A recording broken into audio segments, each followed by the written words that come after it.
على النبي يا أيها الذين آمنوا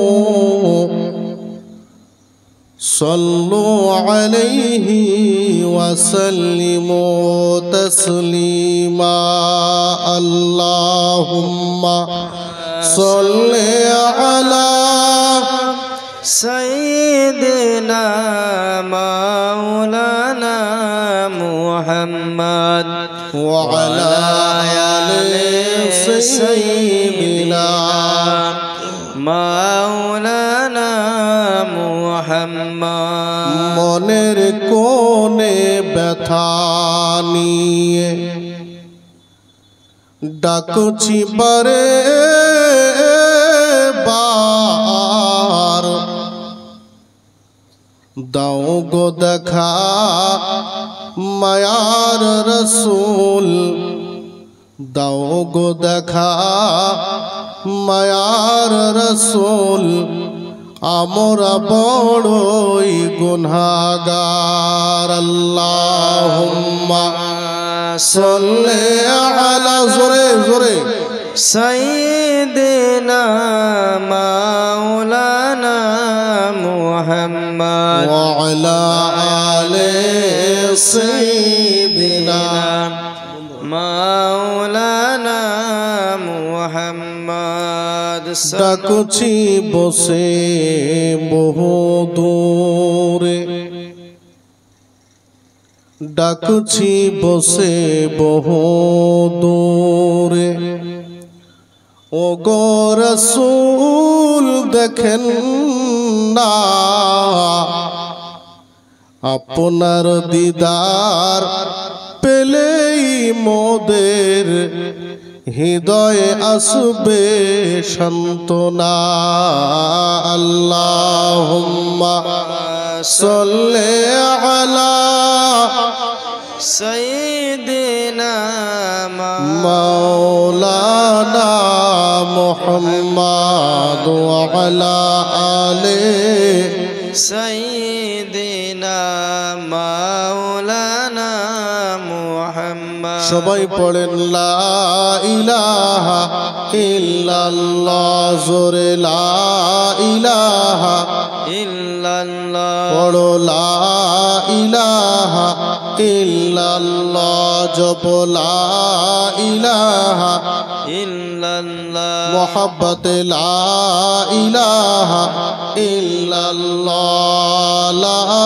ইলাহা ইল্লাল্লাহ লা ইলাহা ইল্লাল্লাহ লা ইলাহা ইল্লাল্লাহ আওয়াজ হচ্ছে না ইলাহা আমার ভোট তোমার ভোট বললে তো এখনই কারাপুরের মাটি কেঁপে যাবে কি আল্লাহর জিকির করছেন তো জিন্দা আছেন না মরা আছেন খুঁজে পাচ্ছি না আমি হ্যাঁ হয় ইমানদার হন নাহলে কাফের হন মুনাফিক হওয়া বড় কঠিন কাজ কোরআন ও হাদিসের ব্যাখ্যায় কাফেরের থেকে মুনাফিকের শাস্তি বেশি কঠিন আমরা ইমানদার আল্লাহ কবুল করুন জোরে বলেন আমিন আমিন তো ব্যাটারি এত ডাউন কেন গো শেষ হয়ে গেছে আল্লাহর আওয়াজ করছেন আল্লাহর স্লোগান দিচ্ছেন আল্লাহর জিকির পাড়ছেন অথচ ঠোঁটের ফেভিকুইক ছুটছে না কি অবস্থা আপনাদের বলেন তো হ্যাঁ কি আফসোস কোথায় রাখবো আজ থেকে ১৫০০ বছর আগে ৫৮৪ খ্রিস্টাব্দে কত বললাম ৫৮৪ 500 এটা হ্যাঁ দিতে হবে ৫৮৪ খ্রিস্টাব্দে নবী পাকের বয়স তখন বাস্তব জগতে ১৪ বছর কত বছর ১৪ বছর ১৪ বছর ছেলের কথা মার্কেটে চলে চলে কেউ গুরুত্ব দেবে কেউ মোড়ল বলে মানবে কেউ মানবে না ১৪ বছরের নওজওয়ান কিশোর আমার নবী অসহায় পিছিয়ে পড়া পুঞ্জিপতিদের শোষণে অত্যাচারিত নির্যাতিত লাঞ্ছিত পদদলিত গুটি কয়েক সন্তানকে নিয়ে নবী আমার মক্কার পথে স্লোগান দিয়েছিলেন ধর্ষণের বিরুদ্ধে, সন্ত্রাসের বিরুদ্ধে, পুঁজিপতিদের বিরুদ্ধে। এই 14 বছরের স্লোগান রোম সম্রাট হেরাক্লিসের ভিত পর্যন্ত নাড়িয়ে দিয়েছিল। জোরে বলা যাবে না? আপনার আওয়াজে তো ত্রিপলি নড়েনি, আপনি নিজেও নড়েননি, ঠিক না ভুল? আবার আপনি জাহান্নামের দরওয়াজা বন্ধ করবেন, সাহস কত আপনার? মনে করছেন সবই ফ্রিতে পাওয়া যায়? অত সহজ না। সবই যদি ফ্রিতে পাওয়া যেত তাহলে সাহাবায়ে কেরাম সবকিছু ছেড়ে নবীর কদম তলে পড়ে থাকতেন না, আর বলতেন না ইয়া রাসূলুল্লাহ, বিবির বুকে যে শান্তি না পায় আপনার কদমে তার থেকে বেশি শান্তি পাই। কোথায় ইমানদার? তো আজকে আপনার আমার ইমান কোথায়, ভোল্টেজ কোথায়? বলেই তো আজকে আপনার আমার এই অবস্থা, ঠিক কিনা? জোরে বলেন। দায়ী কে? আল্লাহ না আপনি? সেদিনের আল্লাহ আলাদা ছিল, আজকের আল্লাহ আলাদা নাকি? কথা বলতে হবে। ১৫০০ বছর আগের আল্লাহ একরকম ছিল, 2025 সালের আল্লাহ আর একরকম নাকি? না, সেই আল্লাহ আছেন। আল্লাহ পাল্টেছে মনে হয়? 5 বছর পর পর চেঞ্জ হয়। আপনার ভোটে আল্লাহ নির্বাচিত হন, হয় নাকি? আল্লাহ তিনি আছেন, রাসূল তিনি আছেন, সিস্টেম ওটাই আছে, পদ্ধতি ওই রকমই আছে, মেনে নেওয়ার মধ্যে পার্থক্য দেখা দিয়েছে, ঠিক না ভুল? একটু জোরে পড়েন তো, লা ইলাহা ইল্লাল্লাহ, লা ইলাহা ইল্লাল্লাহ, জোরে লা ইলাহা ইল্লাল্লাহ, লা ইলাহা ইল্লাল্লাহ, লা ইলাহা ইল্লাল্লাহ, লা ইলাহা ইল্লাল্লাহ মুহাম্মাদুর রাসূলুল্লাহ। আল্লাহুম্মা সাল্লি আলা সাইয়্যিদিনা মাওলানা মুহাম্মদ ওয়া আলা আলি সাইয়্যিদিনা মাওলানা মুহাম্মদ। महबूब की महफिल को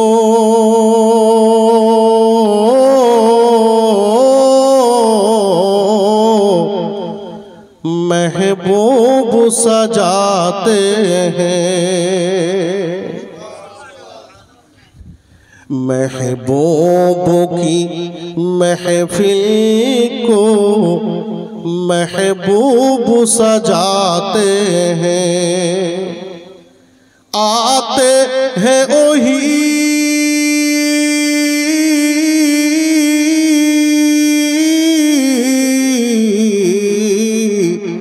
जिनको महबूब बुलाते हैं। চাইলেই হয় না। হ্যাঁ, আপনি যতই মনে করেন নবীর মজলিসে গিয়ে বসবো, তার জন্য মুকাদ্দার বানাতে হয়, নসিব চমকাতে হয়, কারণ এই মজলিসটাকে বাহানা বানিয়ে আল্লাহ আপনাকে ক্ষমা করে দিতে পারেন। জোরে বলেন। তার জন্য এই মজলিস সবার নসিবেও জুটবে না, চেষ্টা করলেও হয় না, আল্লাহ রাসূলের ইশারা থাকা লাগে, নবীর আল্লাহর ইচ্ছা থাকা লাগে। মজলিসটাকে আপনি গুরুত্ব দিতে না পারেন, কিন্তু মজলিসটার গুরুত্ব দিয়েছেন কে? জোরে বলতে হবে কে? আপনার সম্মান দেওয়ার মালিক কে? আপনাকে দুর্বল করার মালিক কে? সে আল্লাহকে বিশ্বাস করি তো? যদি করতাম তাহলে কানাপুকুর এলাকা পিওর 100-99% মুসলিম বাস করে এখানে, ঠিক না ভুল? বাড়ির মা বোনেরা নিশ্চয় অমুসলমান নয় কি না? আপনারা মুসলমান, মা বোনরা অমুসলমান, আশা করছি সবাই মুসলমান।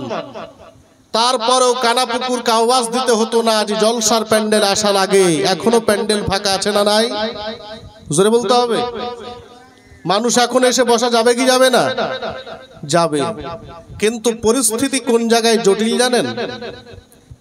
আমি সব থেকে বেশি জানি, আর কি জানবো রে, আর কি শুনবো রে? এই আমি সব থেকে ভালো জানি, আমি জানি না নাকি, এই জায়গাটাতে আমাদের সর্বনাশ। এখানে আমাদের সর্বনাশ। কারণ কথা বলা করে দুটো কথা বলছি, মনে কষ্ট নেবেন না। ইসলামকে নিয়ে চায়ের দোকানে, ক্যারাম বোর্ডে, হাসপাতালের গেটে, স্কুল অফিস সর্বোচ্চ আলোচনা হয়, আর কাউকে নিয়ে মনে হয় হয় না। নামাজ নিয়ে বলেন, তারাবি নিয়ে বলেন, ইয়া নবী সালাম আলাইকা নিয়ে বলেন, যত আলোচনা সমালোচনা।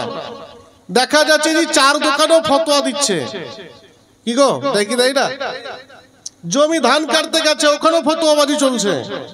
হ্যাঁ, আপাকে কাইদেলিয়া বাড়াবাড়ি লেগে যায় না, ধান কাটা বাদ দেওয়া, ওকে কাটাকাটি করতে লাগে। এটা চলে না, চলে না, চলছে।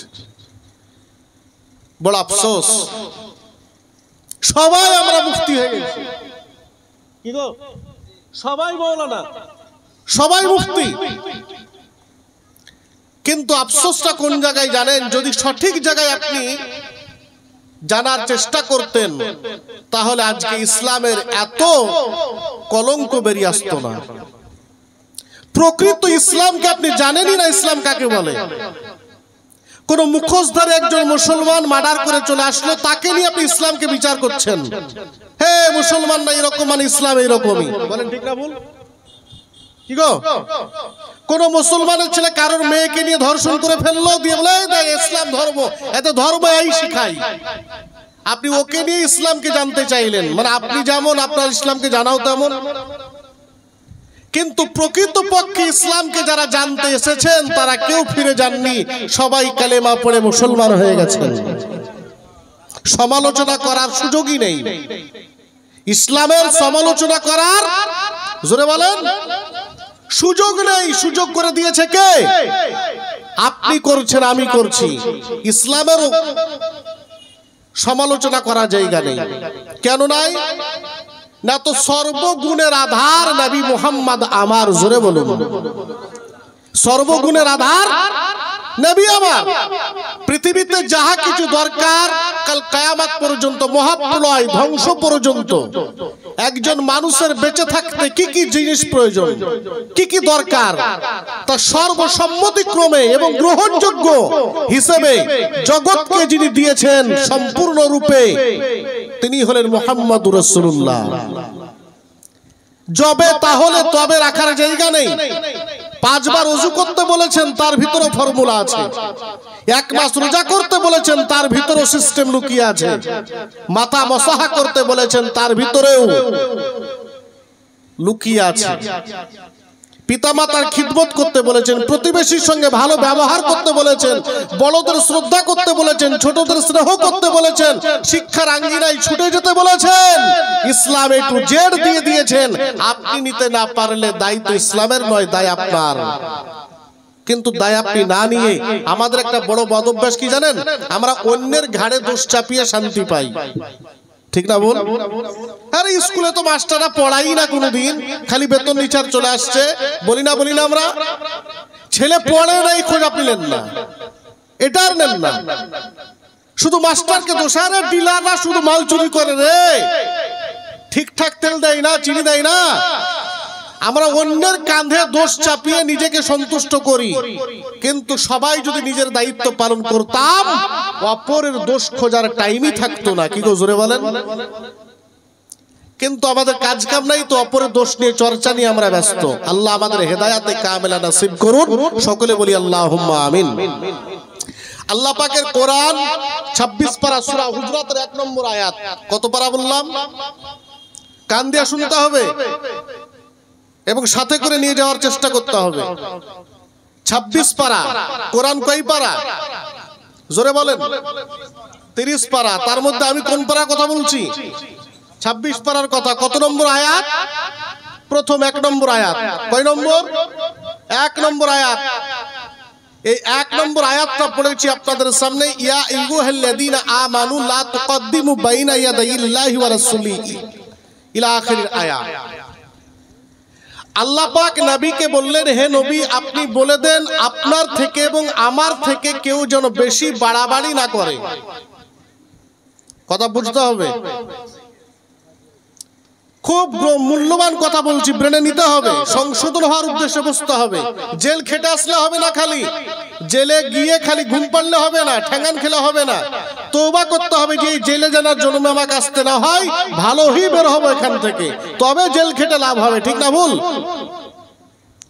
তেমনি জলসার প্যান্ডেলে গরমে বসে লাভ তখনই হবে যদি শোনার পরে আপনি পরিবর্তন হওয়ার সুযোগ পান, আর যেমন ছিলাম তেমনি থেকে যান, ফাঁকা ওয়াজ বেরিয়ে যাবে, স্টেজ থেকে নেমে কয়টা টাকা নিয়ে আমি চলে যাব, লাভের লাভ কিছু হবে না, কিচ্ছু হবে না। ভাইজান আমার আল্লাহ পাক বললেন, ইয়া আইয়ুহাল্লাযীনা আমানু লা তুকদ্দিমু বাইনা ইয়াদাইল্লাহি ওয়া রাসূলি। হে নবী আপনি বলে দেন, কি বলতে চাই? নবী গো পৃথিবীবাসীকে জানিয়ে দেন, যত বড়ই ডিগ্রিধারী হোক না কেন, যত জ্ঞানী গুণী হোক না কেন, যতই পণ্ডিতের পাণ্ডিত্য থাক না কেন, যতই সে দূরদর্শিতা হোক, যতই জ্ঞান সম্পন্ন হোক, যতই চিন্তিত গবেষক হোক না কেন, নবী আপনি বলে দেন কোন অবস্থাতেই যেন আপনার থেকে এবং আমি আল্লাহর থেকে বাড়াবাড়ি না করে। জোরে বলো, করলে কি হবে? করবো তাতে কি যায় আসে? আল্লাহ কি ধরে নিয়ে যাবে নাকি জেলখানায়? করলে কি অপরাধ হবে? না, আল্লাহ পাক জানিয়ে দিলেন, হাবিব আপনি বলে দেন আপনার থেকে আমার থেকে কেউ যদি বেশি বাড়াবাড়ি করে একটা লোকসানও হয়ে যাবে। লোকসানটা কি? আমি ভারতবর্ষের মানুষ, ভারতবর্ষে বিল্ডিং বানাইলাম, ফ্ল্যাট বানাইলাম, 2-4টে গাড়ি কিনলাম, ব্যবসা করলাম, চতুর্দিকে আমি ফ্ল্যাট করলাম, মার্কেট করলাম, কিন্তু আমার পকেটে ভারতের কোনো ডকুমেন্ট নেই, আধার কার্ড নাই, ভোটার কার্ড নাই, প্যান কার্ড নাই, ড্রাইভিং লাইসেন্স নাই, কোনো প্রুফও নাই। এই প্রুফগুলো যদি আমার পকেটে না থাকে, ওই ফ্ল্যাট থেকে যাবে, মালিকানা ভারত সরকার আমাকে দেবে না। দেবে নাকি? জোরে বলেন, দেবে? দেবে? 2 টাকা কেজি চাল খাবেন, তার জন্য ভারতের রেশন কার্ড লাগা দরকার কিনা? লাইনে দাঁড়াইলেই পাওয়া যাবে? যাবে না, কখনোই পাবেন না। আপনার ফ্ল্যাট, আপনার জমি, আপনার বাড়ি, আপনার গাড়ি, এটা প্রমাণ করার জন্য ভারতের নাগরিক হওয়া লাগবে, নচেত আপনার নসিবে জুড়বে না। বন্ধুগণ, বলার উদ্দেশ্য আমার এইটাই, 2 টাকা কেজি চাল খেয়েও যদি আমার পকেটে ভারতের নাগরিকত্ব থাকে, আমি যদি কুড়ো ঘরে ফুটপাতে বসবাস করি, যে ফ্ল্যাটে বাস করে কিন্তু ডকুমেন্ট নাই, ওর ফ্ল্যাটের থেকে আমার কুড়ো ঘরের দামটা অনেক বেশি, ঠিক কিনা? জোরে বলেন। কারণ তোমার নাগরিকত্ব নাই, তোমার নাগরিকত্ব না থাকার কারণে ভারতের তুমি সম্মান পাবে না, মর্যাদা পাবে না, তোমার মান থাকতে পারে না। ভারত সরকার তোমাকে নাগরিকের সম্মান দেবেন না, হতেও পারেন। আল্লাহ বলেন, হাবিব আপনি বলে দেন, তুমি যদি আল্লাহ রাসূলের থেকে বাড়াবাড়ি করো, তোমার নামাজ তোমার পকেটে থেকে যাবে, তোমার রোজা তোমার পকেটে থেকে যাবে, তোমার হজ জেদ্দা বিমানবন্দরে থেকে যাবে।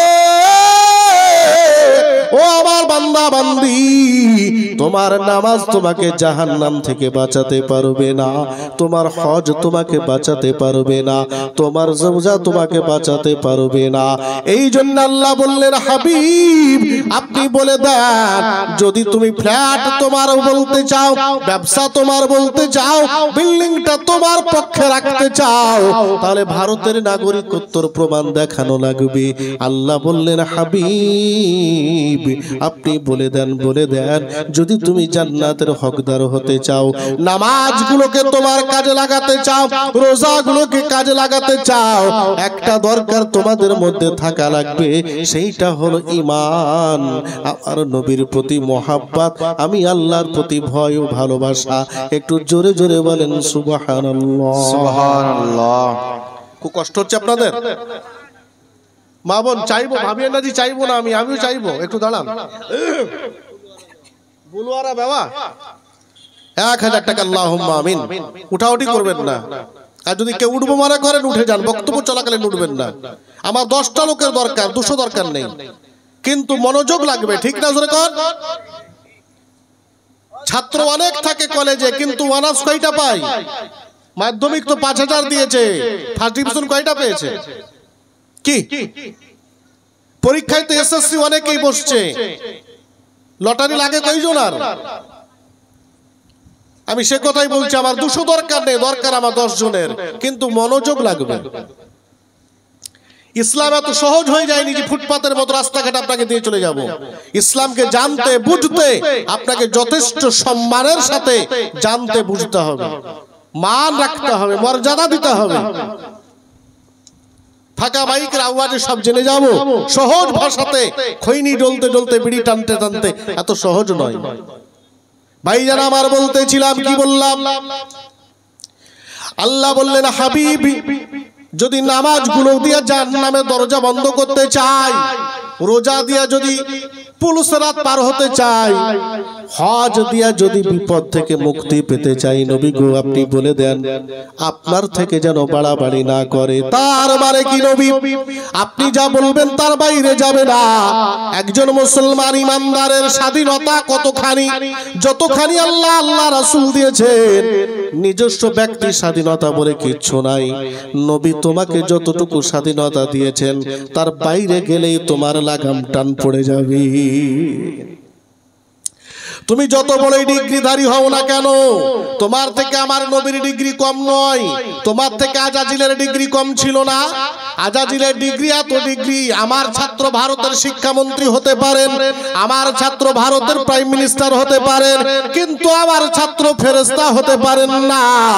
আজাজিল এত বড় ডিগ্রিধারী, তার এত ডক্টরেট পিএইচডি ডিগ্রি করা ছিল, ফেরেশতাদেরকে টিচিং দিত আজাজিল। তার মুআল্লিমুল মালাকুত, ফেরেশতাদের যাকে টিচার বলা হয়, সে আজাজিল। এত বড় শিক্ষিত জ্ঞানী হওয়ার পরেও আল্লাহর পক্ষ থেকে পাকা শয়তান টাইটেল পেয়ে পৃথিবীতে ধ্বংস হয়ে গেল।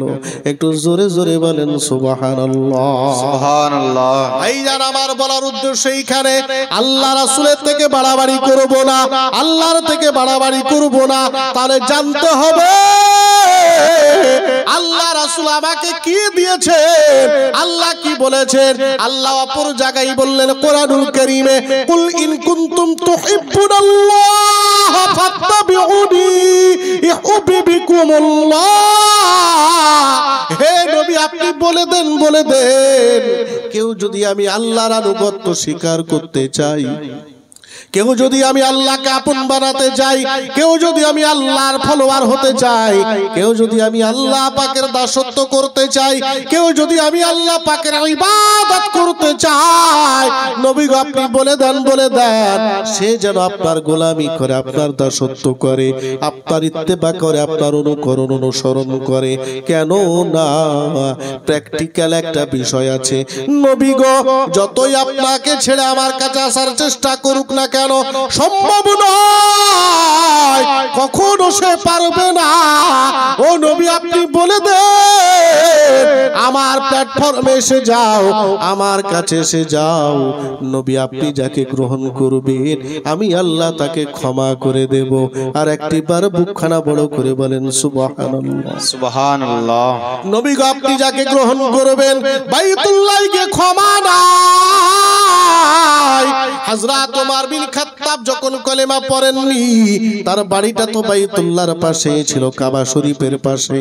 কাবা শরীফের পাশে থাকার পরেও হযরত ওমর ছিলেন আমিরুল মুমিনিন হতে পারেননি।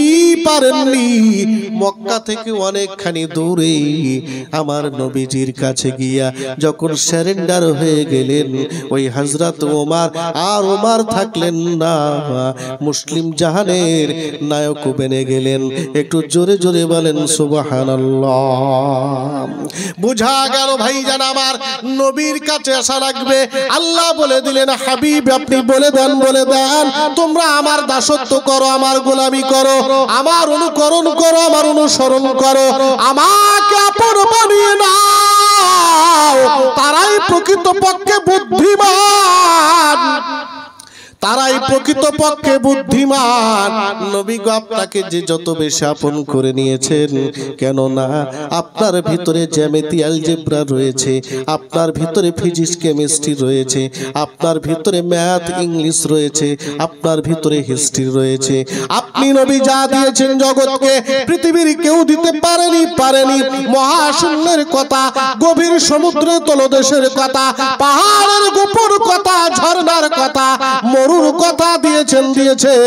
প্রশান্তের গভীরতার কথা বলেছেন, সাহারা মরুভূমির প্রয়োজন বলেছেন, অ্যামাজনের জঙ্গলের কথাও বলেছেন। নবী গো মঙ্গল গ্রহ, সেই কথা আপনি উল্লেখ করে দিয়েছেন। কত গ্যালাক্সি আছে কেউ বলতে পারে না, পৃথিবী থেকে সূর্যের দূরত্ব এ কথাও নবী তুমি তো বলেছো। তোমার যখন সব বলে দেওয়া আছে, নতুন করে মুসলমানকে কারের দুয়ারে ঘন্টা বাজানো লাগবে না। মুসলমান যদি নবী তোমার প্ল্যাটফর্মে ঘন্টা লাগাই, তবে তার থেকে বড় শিক্ষিত আর কেউ হওয়ার সুযোগও পাবে না। একটু জোরে জোরে বলেন সুবহানাল্লাহ।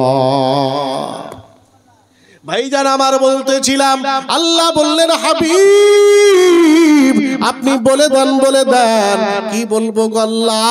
কেউ যদি আমি আল্লাহকে আপন করতে চাই, সে যেন তোমার অনুকরণ করে। আল্লাহ নিজে শিখিয়ে দিলেন নবীর থেকে বাড়াবাড়ি করবে না। আল্লাহ নিজে শিখালেন নবীকে আপন করে নাও। আবার আল্লাহ বললেন সূরা হাসর 7 নম্বর আয়াত, আমাতাকুমুর রাসূল ফাকুযুহু ওয়া মান নাহাকুম আনহু ফান্তাহু। ও দুনিয়াবাসী, আমি আল্লাহ বলে দিলাম, আমার নবী যেটা তোমাদের দেন অকপটে গ্রহণ করে নাও। আমার নবী যেখান থেকে দূরে থাকতে বলেন সেখান থেকে দূরে সরে যাও। এটাই আমার নবীর শিক্ষা, এটা ইসলামের চরিত্র। একটু জোরে কি বাবা বলা যাবে না?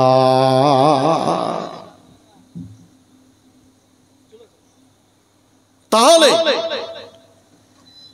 ইসলাম যা দিয়েছে, বললাম আমাকে কারোর কাছে হাত বাড়ানো লাগবে জোরে বলেন লাগবে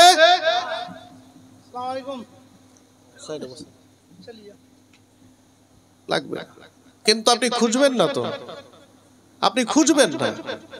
ভাই যারা আমার বলছিলাম, আল্লাহ পাক বললেন সূরা হাসরের 7 নম্বর আয়াত, আমার রাসূল তোমাদের যা দিলেন অকপটে গ্রহণ করে নাও। আর রাসূল যেটা হতে বিরত থাকতে বললেন সেখান থেকে দূরে সরে যাও। কি পাবে? কল্যাণ। ইহলৌকিক পারলৌকিক কল্যাণে ভরপুর হয়ে যাবে। প্রকৃত সফলতা এখানেই রয়েছে। একটা পাখির 2টা ডানা, কয়টা ডানা বললাম? জোরে বলা লাগবে। 2টা ডানা। এই 2টা ডানা বিশিষ্ট পাখি, তার সৌন্দর্য আছে। একটা ডানা ছেটে দেন, সৌন্দর্য থাকবে? কাজে লাগবে? আল্লাহ বললেন কোরআনুল কারীমে, রব্বানা আতিনা ফিদ দুনিয়া ওয়া ফিল আখিরাহ। দুনিয়া এবং আখিরাত একজন মুসলমানের ইহলোক পরলোক 2টা কাল। হে মুসলমান, এই জগতে তুমি ডাক্তার হয়েছো, মাস্টার হয়েছো, আইপিএস ডব্লিউবিসিএস অফিসার হয়েছো, লাল বাতি নীল বাতি গাড়িতে চড়ো, তোমাকে স্যালুট করে সিকিউরিটি তোমার দেহের লাগে। আমি এই জন্য কোন একজন মন্ত্রীকে বলেছিলাম, আমার বহরমপুর জামে মসজিদে নামাজ পড়তে এসেছিলেন, আমি বলেছিলাম দেহের বডিগার্ড নিয়ে বেড়ানো যায়, কিন্তু আত্মার বডিগার্ড নিয়ে বেড়ানো যায় না। তিনি প্রকৃতপক্ষে বুদ্ধিমান, যিনি আত্মার বডিগার্ড তৈরি করতে পেরেছেন। একটু জোরে কি বাবা বলা যাবে না?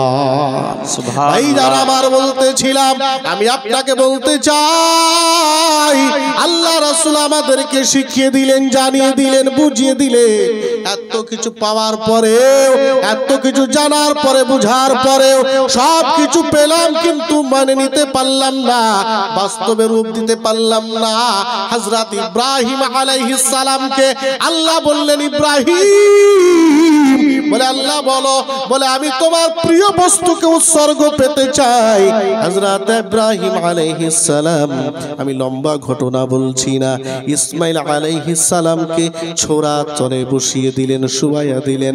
আল্লাহ বললেন, হে ইব্রাহিম, হে ইব্রাহিম, আমি তোমাকে জানাতে চাই, আমি স্বপ্ন তোমাকে দিয়েছিলাম, ওই স্বপ্নকে তুমি বাস্তবে রূপ দিতে পেরেছো।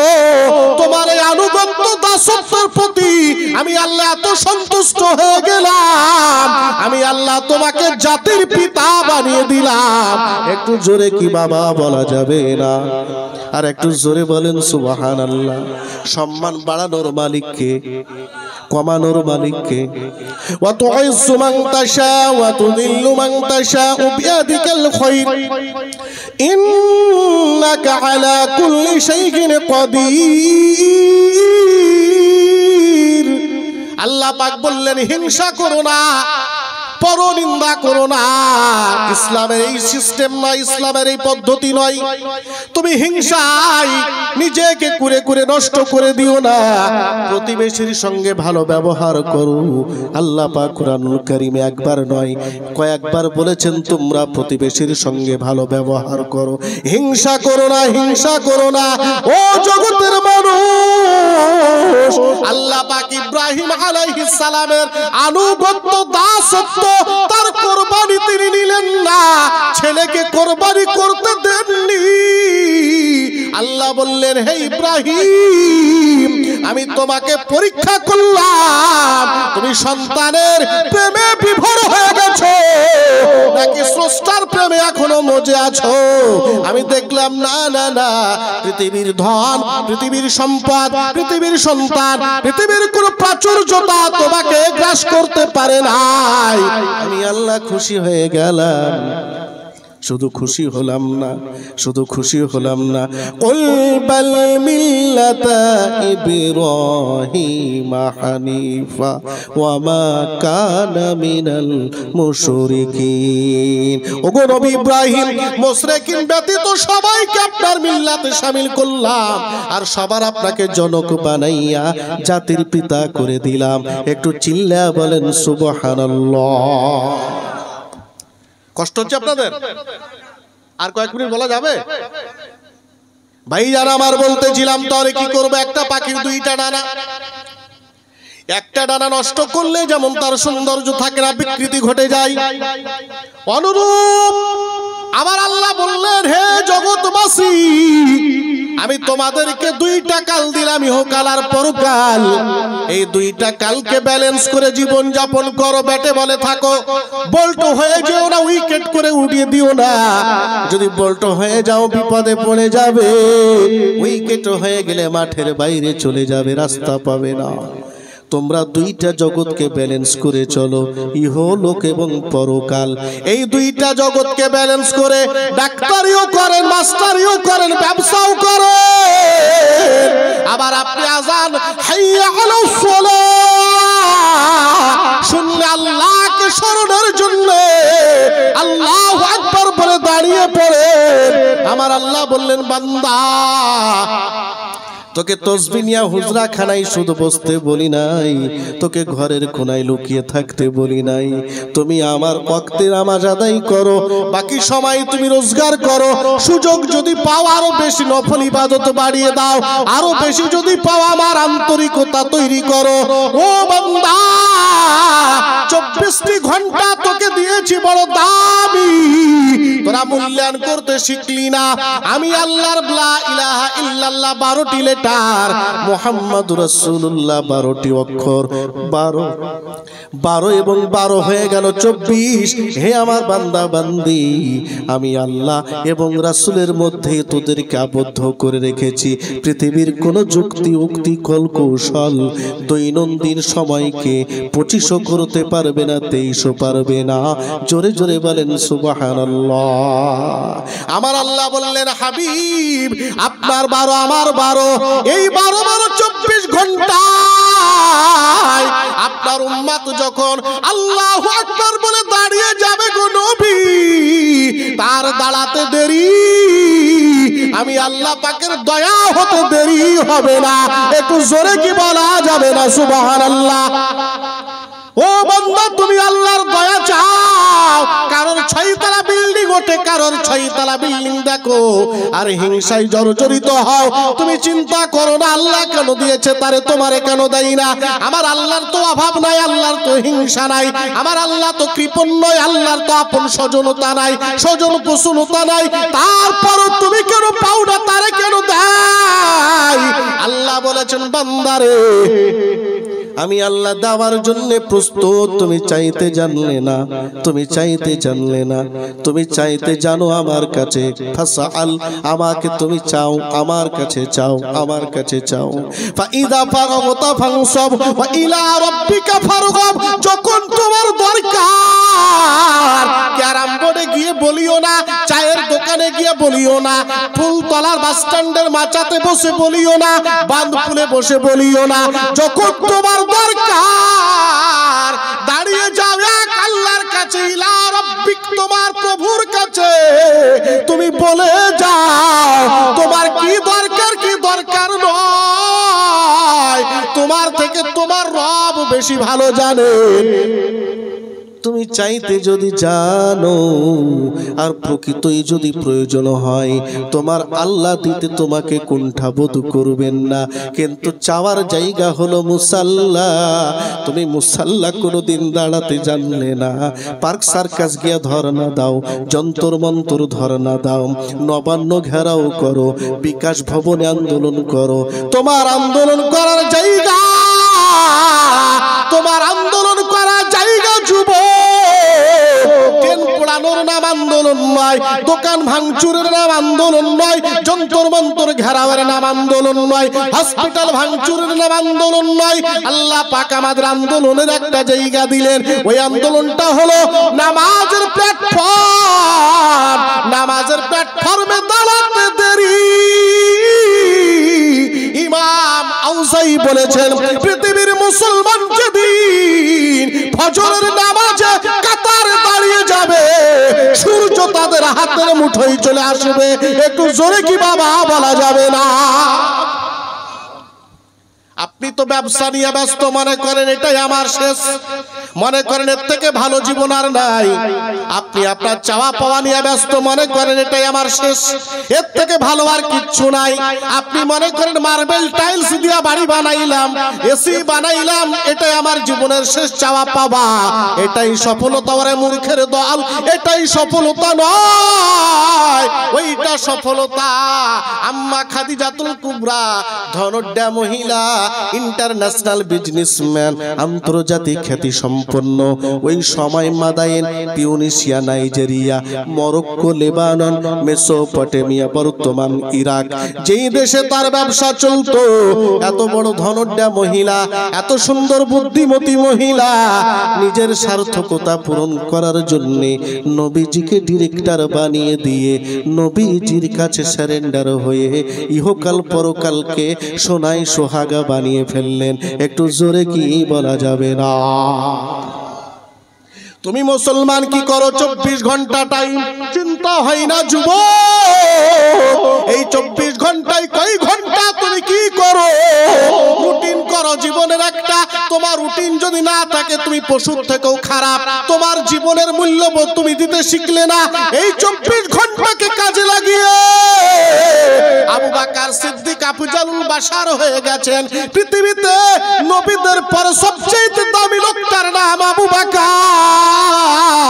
এই 24 ঘন্টাকে কাজে লাগিয়ে হযরত ওমর এক নায়ক নয়, মুসলিম জাহানের খলিফা বনে গেলেন। শুধু খলিফা নয়, সারা পৃথিবীকে ওমর যা দিয়েছেন আজও পর্যন্ত কেউ দিতে পারেনি।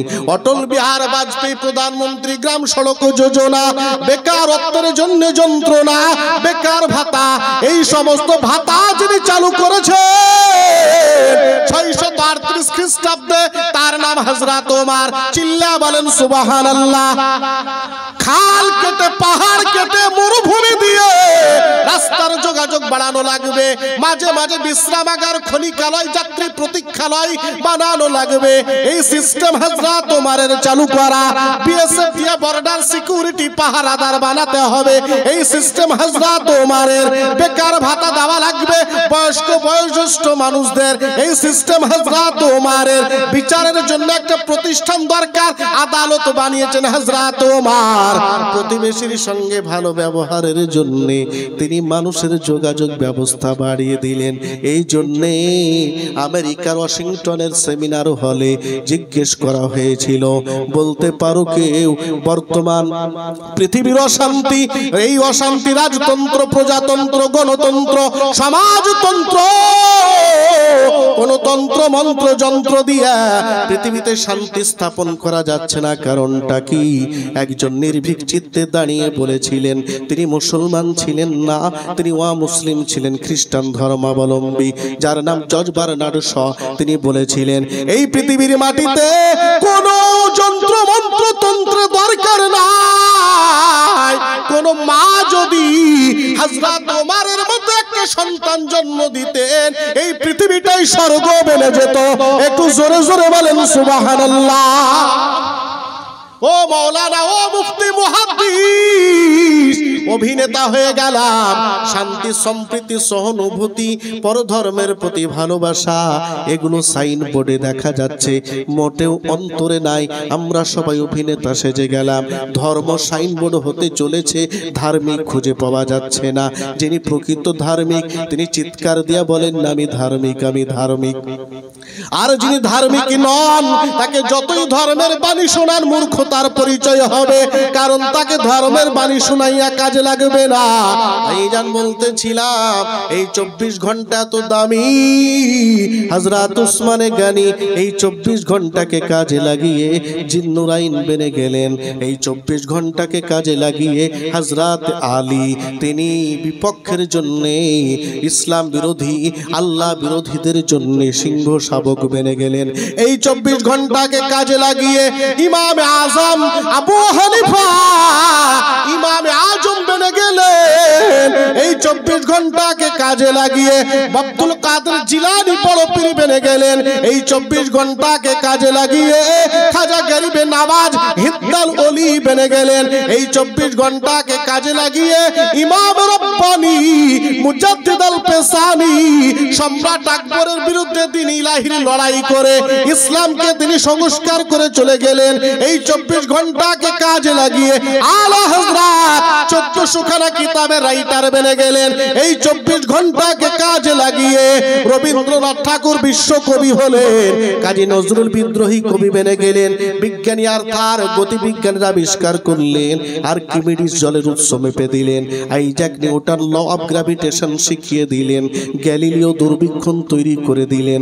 তুমি বন্ধু মুসলমান 24 ঘন্টায় কি করলে কোনো মূল্যায়ন নাই। আবার এই 24 ঘন্টাকে কাজে লাগিয়ে এই মানুষ ঘরের কোণা থেকে কাবায় গিয়ে নামাজ পড়ছে। যিনি যাকে নিয়ে গবেষণা করেন, আপনি আল্লাহকে নিয়ে গবেষণা করেন, আল্লাহওয়ালা বেনে যাবেন। আল্লাহওয়ালা যখন হয়ে যাবেন, Astral body, mental body, casual body, এই বডিকে 3 ভাগে বিভক্ত করা হয়। সাপ খোলস ছেড়ে আর এক জায়গায় যেমন চলে যেতে পারে, মানুষ যখন খোদার ধ্যানে মগ্ন হয়ে নিজের আমিত্বকে বিলীন করে দেয়, তখন আল্লাহ তাকে পাওয়ার দেন। যে পাওয়ারে বলিয়ান হয়ে কানা পুকুরের চৌকাট থেকে কাবার চৌকাটে গিয়ে চুমা খাওয়ার সুযোগ পেয়ে যায়। একটু জোরে কি বাবা বলতে পারবো না? মনে হয় কষ্ট হচ্ছে আপনাদের? আর কিছুক্ষণ বলবো, আপনাদের কষ্ট হচ্ছে নাকি? তার পূর্বে বলার জন্য এসেছি, আর কেউ একটা কথা বলবো, খুব বেশি কষ্ট দেব না। তার পূর্বে আপনারা উঠে উঠে আসছেন, তার জন্য বলছিলাম যে কানাপুকুর জামে মসজিদ বহু পুরনো মসজিদ। আমার জানা মতে বহু পুরনো মসজিদ, যতটুকু আমি জানি। আমি তো নিজেই অনেক হালকা বয়সের। এই জামা মসজিদে অনেক মানুষ বুজুর্গানে দিন আল্লাহ ওয়ালারা যাওয়া আসা করেছেন, ঠিক না বলবো? সুতরাং এই মসজিদকে সহযোগিতা করা নয়, সহযোগিতা করা হচ্ছে আল্লাহ পাককে। আল্লাহ কি মুখাপেক্ষে নাকি? আপনি দিলে আল্লাহ রাজত্ব থাকবে, না হলে থাকবে না, এমন আছে নাকি? কি মজাটা কোথায় জানেন? দেবেন আপনি, বানাবেন আপনি, টাকা আপনার, মিস্ত্রি আপনার, পরিশ্রম আপনার, দিয়া বিল্ডিং বানাইছেন। এই বিল্ডিংটা কার? এটা তোতা ভাইয়ের। এটা কার? এটা টিয়া ভাইয়ের। উদাহরণ দিচ্ছি আমি জাস্ট। যতই সুন্দর বানান, এটা কার? ডাক্তার বুলু সাহেবের। বলবে কি না? কিন্তু যদি ছাউনি তুলেও দেন, দিয়ে বলেন সবাই মিলে এটা আল্লাহর ঘর, তো নার্সিং হোমের থেকে সম্মান মর্যাদাই বেশি আমার ওই ছাউনির ঘরটা। জোরে বলুন। পৃথিবীর সবচেয়ে দামি জায়গা হয়ে গেল।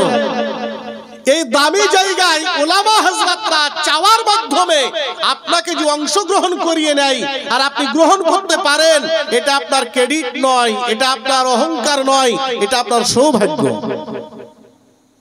এটা আপনার সৌভাগ্য।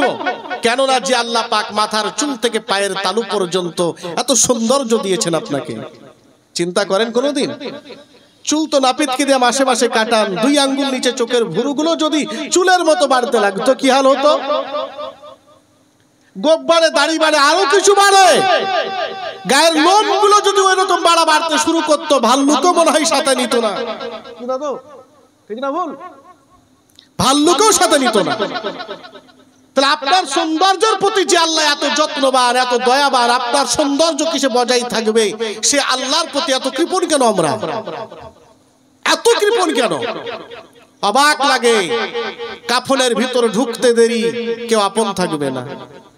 টাকা কড়ি সোনার বাড়ি রইবে তোমার হেথায় পড়ি,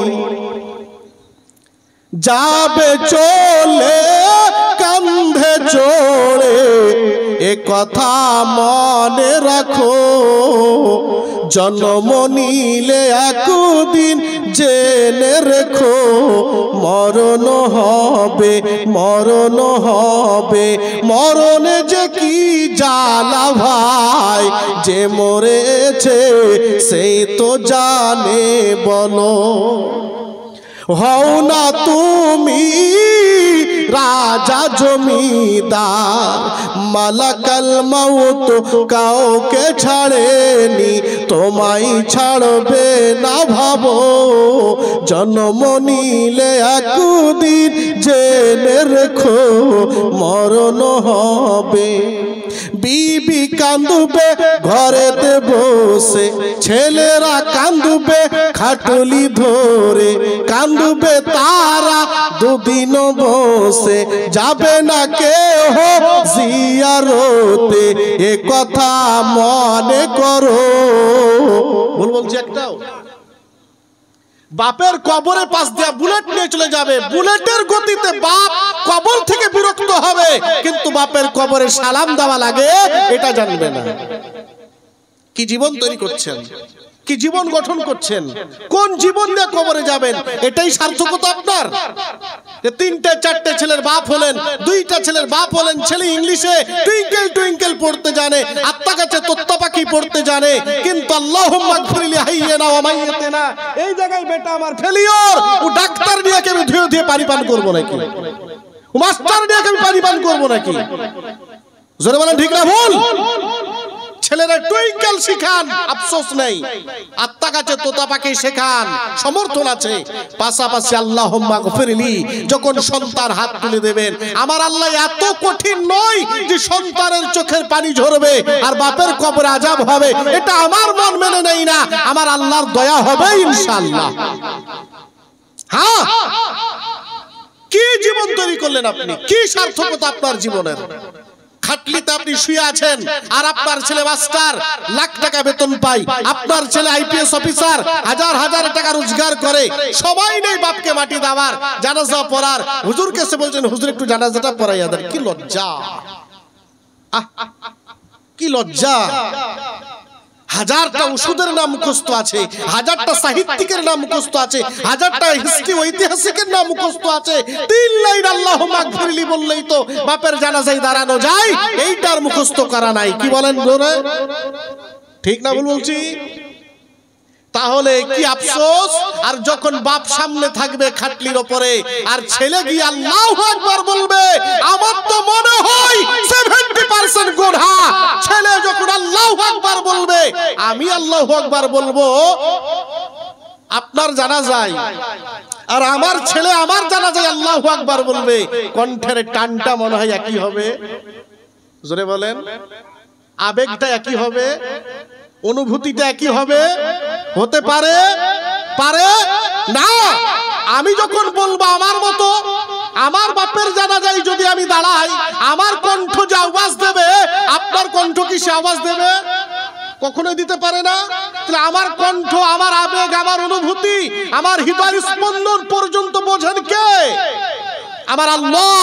যখন আমি আমার বাপের সামনে দাঁড়িয়ে গিয়ে আল্লাহু আকবার বলবো, আমার বিশ্বাস আমার বাপ যতই গুনাহগার হোক না কেন, আমার কণ্ঠের আওয়াজের দিকে তাকিয়ে, আমার অনুভূতি, অনুশোচনা, অনুতপ্তের দিকে তাকিয়ে, আবেগ দেখে 70% গুনাহ মাফ প্রথম তাকবীরেই হয়ে যাবে। জোরে বলেন সুবহানাল্লাহ। হ্যাঁ হ্যাঁ, এটাই মহাসত্য। কিন্তু আফসোস, আপনার সব সুযোগ থাকে, অবকাশ থাকে, সব করার সুযোগ আছে, কিন্তু ধর্ম এতই সস্তা হয়ে গেছে যে আমাদের ধর্মের আর কোনো গুরুত্ব নেই। সাইনবোর্ড হতে চলেছে। ভাই অনুরোধ করব, কানাপুকুর মসজিদের জন্য আমি চাইবো না ক টাকা দেবেন, আন্তরিকভাবে আপনার 2 টাকা দরকার আমার, কিন্তু অন্তর থেকে দরকার, লোক দেখানো নয়। কেন? ওই টাকাতে আমার আল্লাহ এত বরকত দেবেন, কোথা থেকে কোথায় গড়িয়ে যাবে আপনিও টের পাবেন না। জোরে বলুন সুবহানাল্লাহ। আন্তরিকভাবে অন্তর থেকে হৃদয় খুলে আল্লাহ ও রাসূলের ওয়াস্তে খুশি করার জন্য, তার দাস আমি, যাহা কিছু তিনি দিয়েছেন, তিনি আমাকে সম্পদ দিয়েছেন, কিছুই তো আমার না। এসেছি একা, যাব একা, মাঝখানে ব্যাটে বলে হয়ে গেল, ওই সামান্য পিচটুকু দৌড়াদৌড়ি করছি, নিয়ে আসেনি কিছু, হারাইনি কিছু, আফসোসও নাই, আনন্দও নাই। যদি হারিয়েও থাকি, এখানেই করেছি, এখানেই হারিয়েছি। যদি পেয়েও থাকি, এখানেই করেছি, এখানেই পেয়েছি, এখানেই রেখে চলে যাব। খুশির আনন্দে আত্মহারা হওয়ার কিছু নেই, ভেঙে পড়ারও কিছু নেই। জোরে বলেন ঠিক না ভুল? এই জ্ঞানটা অন্তরে রাখেন। আনিনি তো কিছু, হারালাম কি? হযরত আনিনি তো সাথে করে কিছু, হারালাম কি? আমি কি পাওয়ার জন্য এত দৌড়াচ্ছি? কিসের জন্য এত ছুটছি? কিসের প্রতি এত আসক্ত আমি? কোন আকর্ষণ আমাকে বিমুখ করেছে আল্লাহ থেকে? আলহাকুমুত তাকাসুর হাত্তা যুরতুমুল মাকাবির। পৃথিবীর প্রাচুর্যতা কামাই করতে গিয়ে যদি স্রষ্টাকে ভুলে যাও, তবে তোমাদের পরিণাম বড় কঠিন হয়ে দাঁড়াবে। এই শিক্ষা আপনার নয়, আমার নয়, স্বয়ং আল্লাহ পাকের। জোরে বলুন সুবহানাল্লাহ। আপনি আপনার পক্ষ থেকে দাঁড়িয়ে একজন বলুন স্বতঃস্ফূর্ত ভাবে, জি মৌলানা সাহেব বা মুফতি সাহেব বা আমাদের দেশের ছেলে যেভাবে পারবেন আমাকে আহ্বান করতে, সেভাবে এসে বলেন যে আমাদের মসজিদের জন্য আন্তরিকভাবে আমার এত টাকা থাকলো বা এত সামগ্রী থাকলো, যা আপনার সম্ভব সেটা একটু দাঁড়িয়ে একজন বলবেন। একজন বলার মতো আছেন কেউ? স্বতঃস্ফূর্ত ভাবে আছেন কেউ?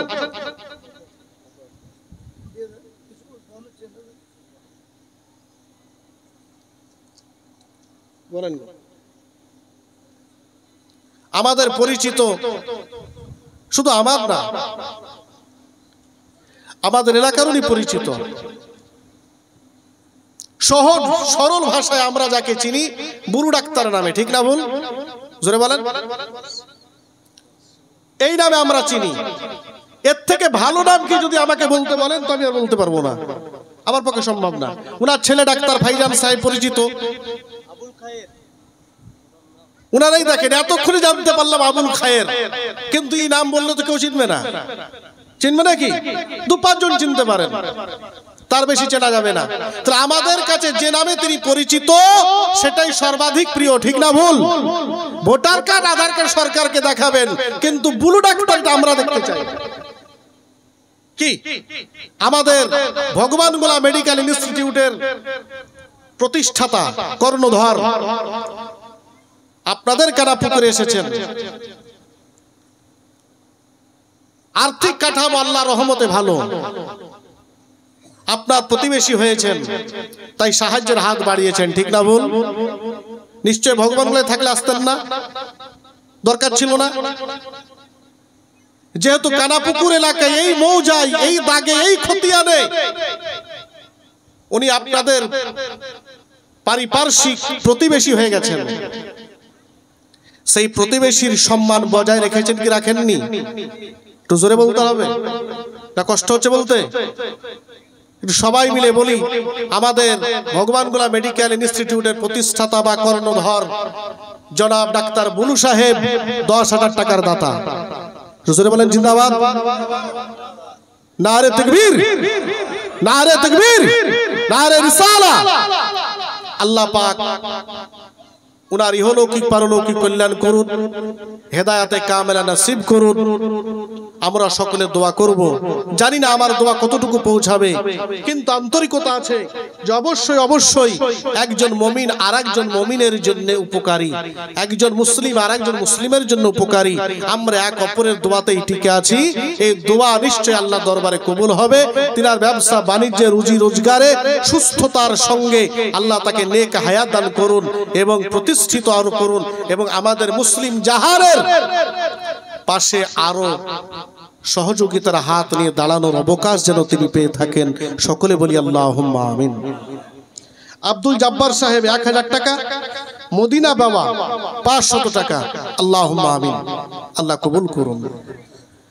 তাহলে আর 5টা মিনিট চলে আসেন না, আর 5টা মিনিট একটু দিয়ে দেন না। 10,000ই চেয়েছি আমি, তা নয়। 1000 দিতে পারেন, 500 দিতে পারেন, 2000 দিতে পারেন, 3000 দিতে পারেন।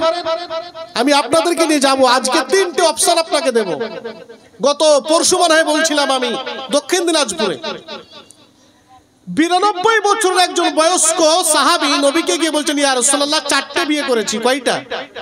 জোরে বলা লাগবে, আরো জোরে। একে নিয়ে আবার সমালোচনা করবেন না, কারণ মজার কথা নিয়ে সমালোচনা করতে ভালো লাগে যে মুসলমানরা কয়টা করে বিয়ে করে, কেন করে সেটাও বুঝিয়ে দেব। কারণ কি ছিল? নবীজিকে গিয়ে বলেন, ইয়া রাসূলুল্লাহ দেহের অবস্থা বড় দুর্বল, স্ত্রীদের হক আদায় করতে পারি না। কথা বুঝছেন তো?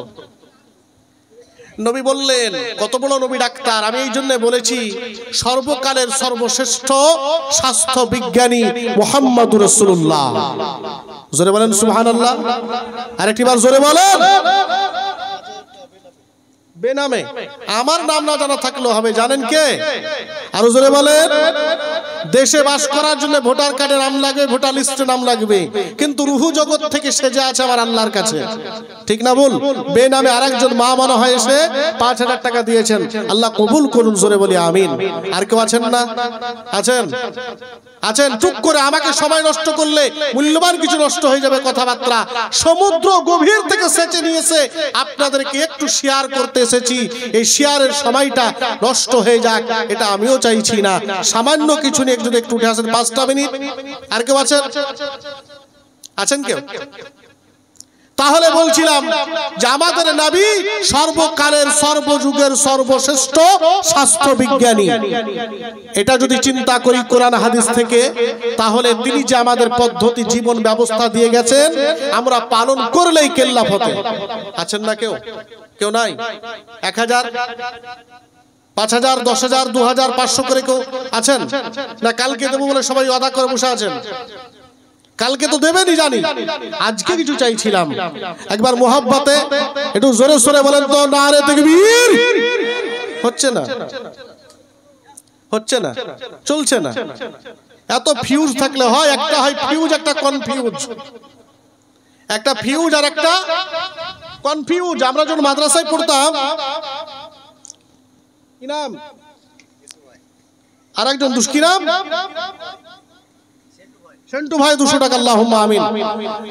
তো আমরা যখন মাদ্রাসায় পড়তাম তো 100 পাওয়ারের লাইট ছিল, লাল আলো, মনে পড়ছে? খুব গরিবের ছিল তোমরা, মাদ্রাসায় পড়েছি। এখন বল কেটে গেলে আমাদেরকে বল কিনতে হবে। ঘরে যারা থাকতাম 10টা 12টা ছেলে, তখনকার দিনে 10 টাকায় বল কিনতে যাওয়া মানে 10 জন ছেলে, তাহলে 1 টাকা করে চাঁদা। এই চাঁদা তুলতে হবে। তো লাইনে তখন ডিস্টার্ব করতো, হুড়ুক করে যেত, আসতো, বল কেটে যেত। তো আমরা তালিম ইলম তো কঠিন জিনিস, বুঝলেন? বলটাকে খুলতাম, খুলে দেখতাম 2 দিক তার কেটেছে না 1 দিক কেটেছে, 2 দিক কেটেছে না 1 দিক কেটেছে। দেখলাম যে একদিক কেটেছে, তার মানে দেখলাম যে কনফিউজ, পুরোপুরি ফিউজ না। তখন বলটাকে নিয়ে এই এই এই করে ঘোরাঘুরি করতাম, একটু পরে ঘোরাঘুরি করে দেখতে ফিটিপ করে ঠেকে গেছে আরেকটা তারে। যেই ঠেকে গেছে লাইট জ্বলবে কিনা জোরে বলেন? জ্বলবে। এটা ছিল কনফিউজ, তাই জ্বললো, ঠিক করা গেল। আর যেটা তার কেটে পড়ে গেছে কমপ্লিট ফিউজ, ওকে ঠিক করা যাবে? যাবে না। তো আপনারা কমপ্লিট ফিউজ না কনফিউজ বুঝতে পারছি না আমি এখনো বুঝতে পারিনি। যদি কনফিউজ থাকেন তবে ঠিক করা যাবে, আর কমপ্লিট ফিউজ হয়ে গেলে মেডিকেলে গিয়ে ভর্তি হন, থার্মোমিটার লাগান, স্টেথোস্কোপ লাগান, কত কি লাগবে সেখান থেকে খেয়ে দিয়ে জিভের জ্বর ভালো করে আসেন। কারণ জিভে জ্বর থাকলে স্বাদ লাগবে না, আর অন্তরে জ্বর থাকলে কিছুই ভালো লাগবে না। দুইটা ব্যাধি হয় মানুষের, একটা জিভে একটা অন্তরে। কুলুবুল মুমিনিন, মুমিনের অন্তরে ব্যাধি হয়, আর মুমিনের জিভে ব্যাধি হয়। কয়টা জায়গায় বললাম? জিভে ব্যাধি হলে সব স্বাদ টাঙ্গা লাগবে। যতই ভালো মিষ্টি দেখছো সুরে শাসনিতে, তবুও কিন্তু বলবে তিতো লাগছে। হ্যাঁ হ্যাঁ। আর অন্তরে যদি আপনার জ্বর হয়ে যায়, যতই ভালো কোরআন হাদিসের কথা বলেন না কেন, আপনাকে ভালো লাগবে না, কারণ এই ব্যাধি আপনার মারাত্মক হয়ে গেছে। তাই অন্তরের জ্বর সারানোর জন্য আল্লাহ ওয়ালা ইয়া আইয়ুহাল্লাযিনা আমানু ফাসআলু আহলা যিকরি ওয়া ইন কুনতুম লা তাআলামুন।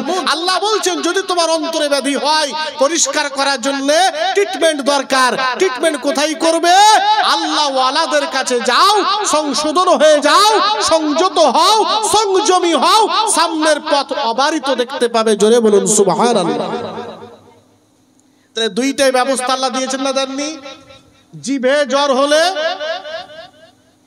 জ্বর হলে নার্সিং হোম হসপিটাল ডাক্তার, অন্তরে জ্বর হলে আল্লাহ ওয়ালা বুজুর্গানে দিন হক্কানি আলেম ওলামা। বোঝা গেল? দুইটা ট্রিটমেন্টই আল্লাহ দিয়ে দিয়েছেন, ব্যবস্থা নেওয়ার দায়িত্ব আপনার। চলুন আর কয়েকটা মিনিট বলে আমি বিদায় নেব আপনাদের কাছ থেকে। একবার মুহাব্বতে দুরুদ নাজরানা। আল্লাহুম্মা সাল্লি আলা সাইয়্যিদিনা মাওলানা মুহাম্মদ ওয়া আলা আলি সাইয়্যিদিনা মাওলানা মুহাম্মদ। ভাইজান আর সামনে এগোচ্ছি, যারা দেবেন নাম লিখিয়ে দেন, পরে দোয়া করা হবে একসঙ্গে ইনশাআল্লাহ। দেওয়া বন্ধ করবেন না, টুকটাক করে এগিয়ে আসুন। বলতেছিলাম তাহলে আল্লাহ রাসূল হাবিবুল্লাহ আমাদেরকে বললেন, আল্লাহর কোরআনের ভাষায়, আমি আল্লাহ তোমাদেরকে যা দিলাম এর বাইরে যাবে না। যদি এর বাইরে চলে যাও জীবন ধ্বংস নেমে আসবে, কেউ বাঁচাতে পারবে না। আজকে পৃথিবীতে মুসলমানরা যেন অভিভাবকহীন হয়ে পড়েছে। সারা পৃথিবীতে আমাদের কোনো ওয়েলদার নাই, আমাদের কোনো প্রযত্নে নাই। আমরা কার প্রযত্নে আছি? নাই। চতুর্দিক যেন মহাশূন্য, তার পেছনে একটাই কারণ, আমরা জান্দি মসজিদে তবু জমির কাজ বন্ধ হয় না, ক্যারাম বোর্ড বন্ধ হয় না, ব্যবসা বন্ধ হয় না। যে নামাজটাকে আল্লাহ এত গুরুত্ব দিলেন, কয়েক মিনিটের জন্য আল্লাহর কাছে আনুগত্য স্বীকার করার জন্য দাসত্বের পরিচয় দিতে পারি না।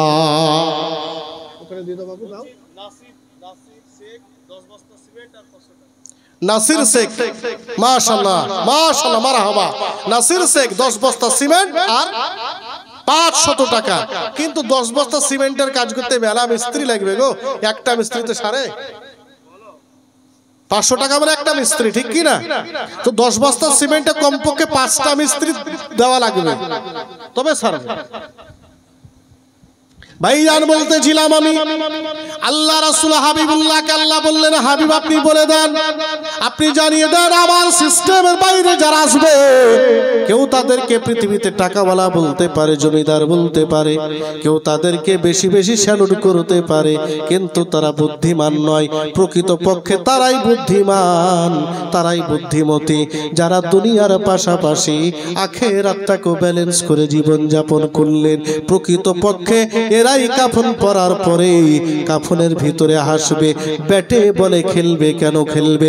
ইডেনের ময়দান, যুব ভারতী স্টেডিয়াম, লিমিট আছে এরিয়ার, কিন্তু আমার নবী স্পষ্ট করে বলে দিলেন, ও মুমিন, ও ঈমানদার, ইমানের কাফন পরে চলে এসো। কাফনের ভিতরে বেটে বলে দেখবে কবরে নেমে গিয়া খেলা শুরু করবে। এত বড় মাঠ, গোটা মৌজাটা তোমার নামে, কত বড় মাঠ। ইলামাত্তাবাসারিহি, চোখের জ্যোতি তোমার যত দূর যাবে গোটা মাঠ আল্লাহ তোমার নামে বরাদ্দ। দাগ নম্বর, খতিয়ান নম্বর, পরচা তোমাকে আল্লাহ দিয়া দেবেন। তুমি ব্যাটে বলে খেলবে, শুধু বাউন্ডারি আর ছক্কা হবে।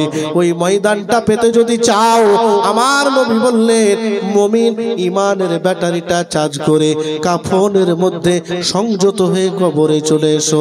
খেলবে তো মরার পরে এখানে আনলিমিটেড এরিয়া পেয়ে যাবে। একটু জোরে জোরে বলেন সুবহানাল্লাহ।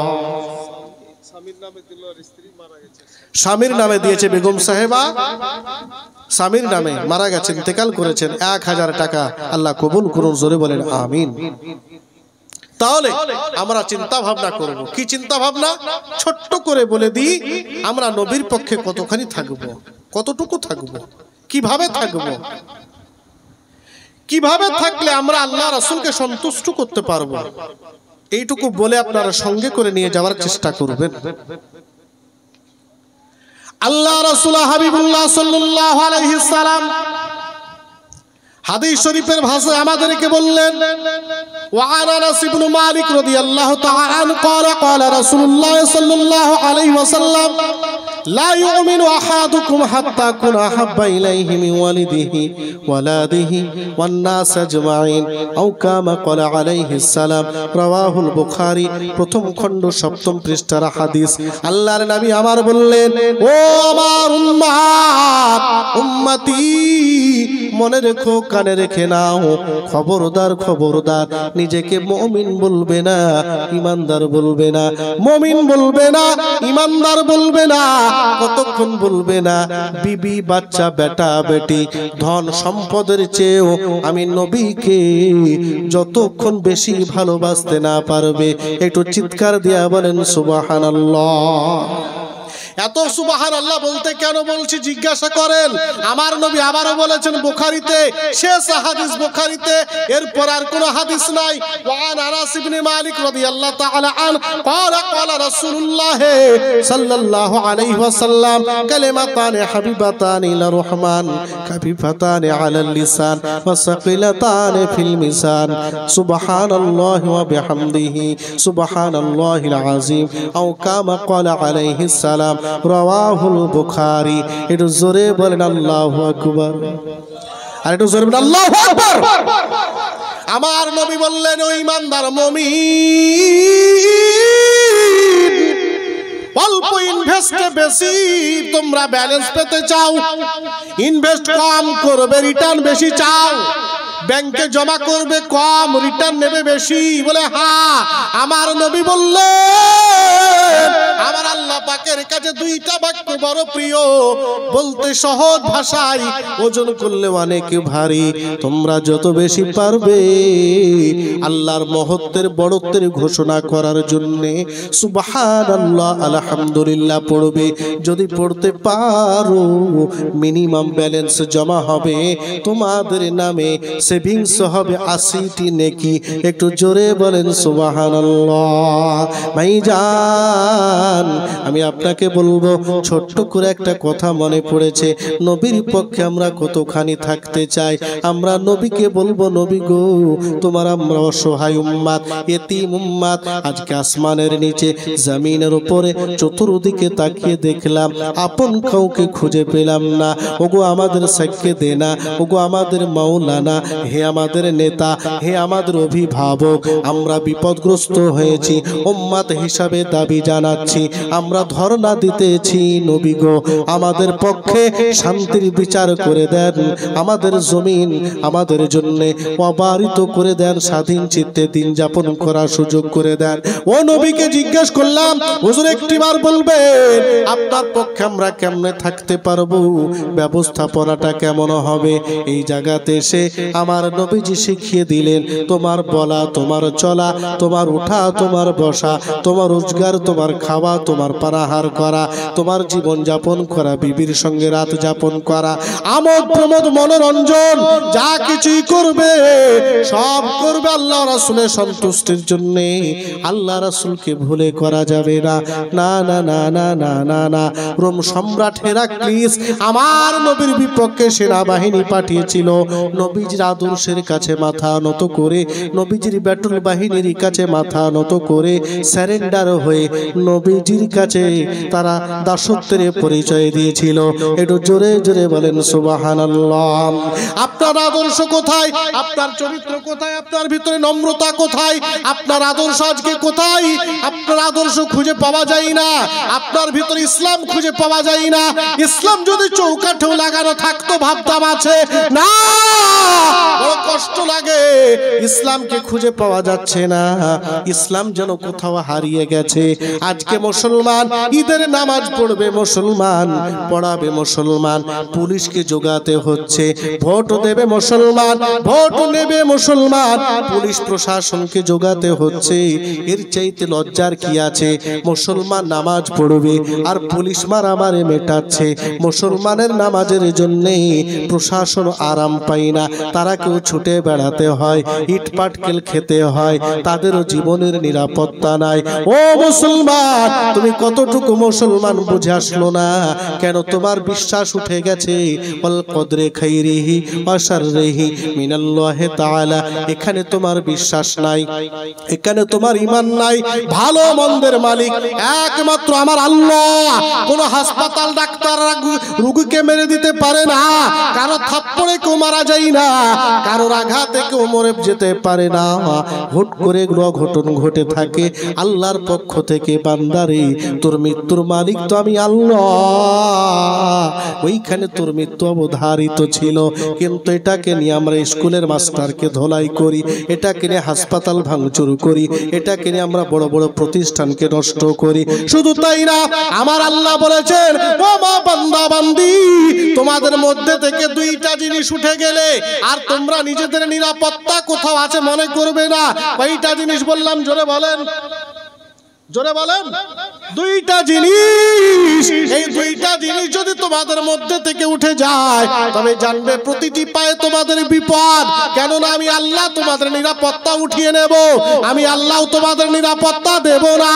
আমি নিরাপত্তা দিয়েছি। কোথায় নিরাপত্তা আমি আল্লাহ দিলাম? আমার আল্লাহ বললেন, ফালিয়াবুদু রাব্ব হাযাল বাইত। আমার আল্লাহ বললেন, আমি তোমাদের নিরাপত্তা দিলাম। আল্লাযী আত'আমাহুম মিন জুইন ওয়া আমানাহুম মিন খাউফ। যত বড়ই বিপদে পড়ো না কেন, যত বড়ই মুসিবতে পড়ো না কেন, আইলা লাইলা ফিলিপিনের তাণ্ডবে, হুদহুদ বুলবুলের তাণ্ডবে, ইন্দোনেশিয়ার সুনামিতে, নেপালের ভূমিকম্পে, তুরস্কের ভূমিধ্বসে, না না না, আমার আল্লাহ বললেন সবার সিকিউরিটি যেখানে শেষ, আমি আল্লাহর সিকিউরিটি সেখানে শুরু। আল্লাহ বললেন তোমরা আমি আল্লাহর ইবাদত করো, ফালিয়াবুদু। আল্লাহ বললেন আমার ইবাদত করো। বহু বছর মানব জাতিকে ডেকে বললেন ফালিয়াবুদু, তোমরা আমার দাসত্ব করো। লাভটা কি হবে? যত বড়ই বিপদে পড়ো না কেন, আমি আল্লাহ নিরাপত্তা দেব। ওয়া মিন জুইন ওয়া আমানাহুম মিন খাউফ। এবং ক্ষুধা যখন লাগবে হালাল রুজির যোগান দিয়ে দেব। একটু চিল্লা বলেন আল্লাহু আকবার। আর একটিবার জোরে কি বলা যাবে না? আমার আল্লাহ দায়িত্ব নিলেন, গ্যারান্টি দিলেন, নিশ্চিত করে দিলেন। আমরা আল্লাহর কথাকে বিশ্বাস করলাম। জোরে বলেন করলাম। কোথায় করেছি? যদি করলাম তো মসজিদে মুয়াজ্জিন আজান দেয়, নামাজি খুঁজতে কেন হয়? কোথায় বিশ্বাস করেছি? আল্লাহ নিজে প্রতিশ্রুতি দিলেন। নেতা দাঁড়িয়ে বলল মঞ্চেছে, এবারে ভোটটা আমারে দেওয়া লাগবে, আমি আপনাদের জনদরদি পকেটের নেতা, ভোটটা দিয়ে পাঠাইয়া দিলেন। আপনি কোথায়? এমএলএ ভবনে। আপনি ভবনে পাঠিয়ে দিলেন, গায়ে রাস্তা ভালো হয় না, মিড ডে মিলের চাল স্কুলে আসে না, বেকার ভাতার টাকা পাই না। আপনি তার দুয়ারে কতবার যাবেন, চপ্পল ক্ষয় হয়ে গেছে। এই নেতার কথা আপনি বিশ্বাস করে নিলেন 5 বছরে, ভোটটা দিলেন অন্ধকার ঘরে ঢুকে। হা হা হা, আমার দেশের ছেলে মিথ্যে বলবে না বাবা, ভোটটা তাকেই দেব। আর আমার আল্লাহ চিল্লা বললেন, চিৎকার দিয়ে বললেন, বান্দারে তোর বিপদ যতই আসুক আমি আল্লাহ নিরাপত্তা দেব, ক্ষুধা যতই লাগুক আমি আল্লাহ তোর খাবার দেব। আল্লাহ কোরআনে প্রতিশ্রুতি দিলেন, সবচেয়ে নেতা, সব থেকে বড় নেতা আমার আল্লাহ, যার নেতৃত্ব অটল অবিচল অক্ষুণ্ণ, যার নেতৃত্বের কোনোদিন শেষ হবে না, যার নেতৃত্ব কোনোদিন টলে যাবে না, যার ক্ষমতা কোনোদিন কমবে না, মহাপরাক্রমশালী আমার আল্লাহ। এই আল্লাহর কথা আমাদের বিশ্বাস হলো না। যদি আল্লাহর কথা বিশ্বাস করতাম 2 টাকা কেজি চাল নেওয়ার জন্য অন্তর্দয় কার্ড বানাতে লাইন দিতাম না, এপিএল থেকে বিপিএল হওয়ার জন্য মাথা ফাটাতাম না, মেম্বারের কাছে গিয়া বারবার তালাইতাম না। যদি আল্লাহর প্রতি বিশ্বাস থাকতো, আমরা আল্লাহর ইবাদত যদি ঠিক করতে পারতাম, 2 টাকা নয় মিনিকেট চাল আল্লাহ আমাদের যোগান দিতেন। একটু জোরে কি বলতে পারবো না? কিন্তু মুসলমান তুমি তো খাবা মিনিকেট, কিন্তু স্বভাব তোমার খারাপ, তাই খাচ্ছ হুটরা। তুমি তো খাবা মিনিকেট, তুমি তো খাবা বাসমতি, তুমি তো খাবা কত সুন্দর চাল, কিন্তু তুমি কপাল খারাপ করে নিয়েছো, তাই তোমাকে হুট্টার পেছনে লাইন দিতে হয়, অন্তর্দয় কার্ড বানাতে হয়, বিপিএল তালিকায় নাম ওঠাতে হয়।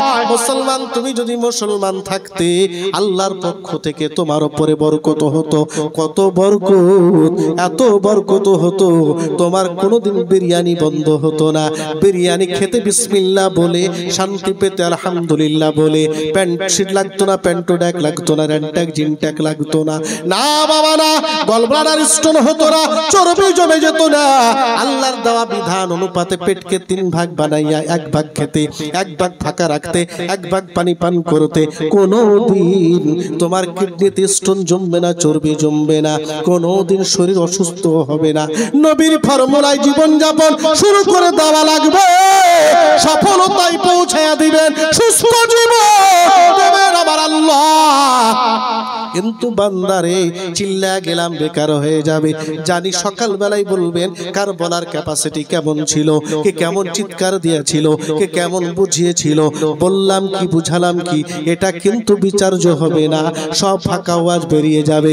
যদি কারা পুকুরের মানুষ এগুলোকে নিয়ে গবেষণা করতে, এগুলোকে নিয়ে চিন্তা করতে, বালিশে মাথা দিলে ঘুম চলে আসে না রে যুবক। বালিশে মাথা দেওয়ার পরে কল্পনা জগৎ কিছু চিন্তা ভাবনা করে, চিন্তা ভাবনা করতে করতে হুড়ুম করে ঘুম আসে, চুড়ুম করে নাক ডাকো। আমার আল্লাহর কোরআনের ফরমান অনুযায়ী ওই বালিশে মাথা দেওয়ার পরে তুমি চিন্তা কি কি কি কি করো, ওই চিন্তাটাই যদি একবার ভাবতে, সকাল থেকে কয়টা গুনাহ করেছো, কয়টা নেকি করেছো, 24টি ঘন্টায় আল্লাহর কাজে কয় ঘন্টা লাগাইলে, কয় ঘন্টা দুনিয়ার কাজে লাগালে, কয় ঘন্টা বাজে কাজে লাগিয়েছো, বউকে সোহাগ করবে কতক্ষণ, নাতিকে নিয়ে বেড়াবে কতক্ষণ, ব্যবসা করবে কতক্ষণ, করে যাও 24টি ঘন্টার মধ্যে যুবক বাবাজি মা বোনেরা আমার 1টা ঘন্টা বরাদ্দ করা লাগবে আল্লাহর জন্য।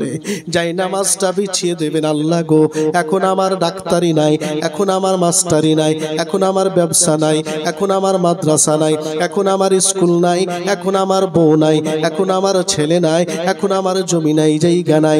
এই যাই নামাজে দাঁড়ালাম, আল্লাহ তুমি আমার আর আমি তোমার, 1টা ঘন্টা আল্লাহর জন্য বরাদ্দ করেন।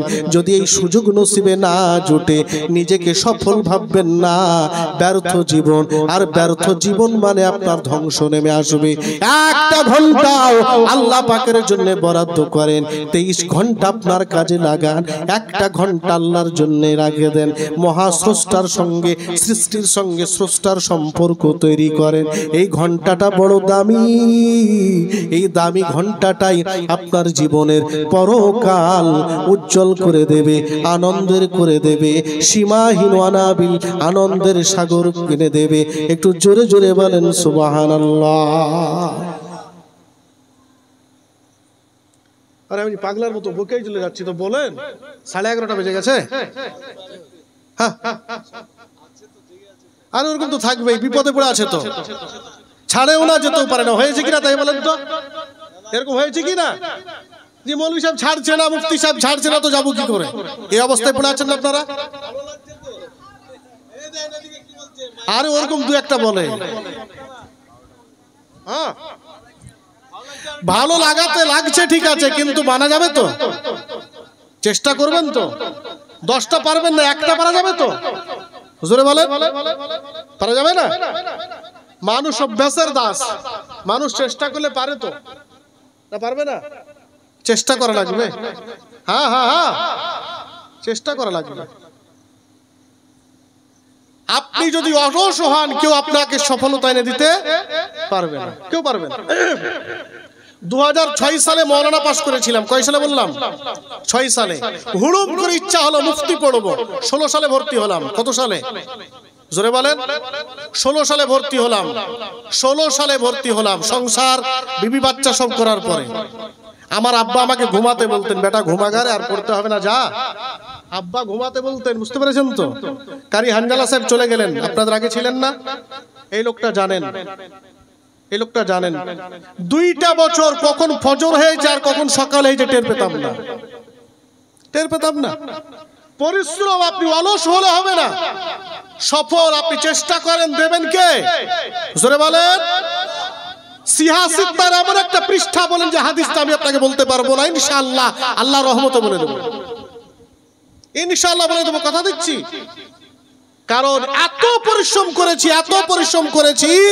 আমি আপনার সামনে প্রচার করছি না, বলার উদ্দেশ্য একটাই, তুমিও পরিশ্রম করো, সফলতা এনে দেবেন কে?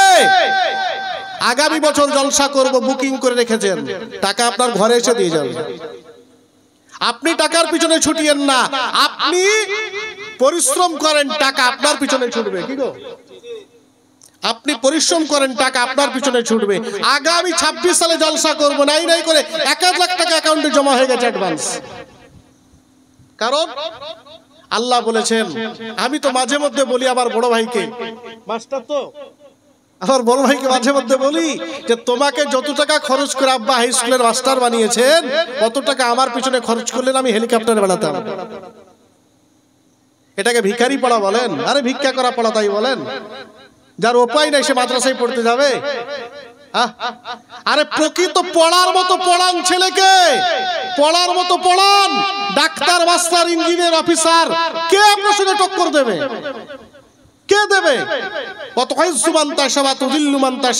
আপনি আল্লাহর পথে সময় দিয়েছেন, আপনার সম্মান বাড়াবেন কে?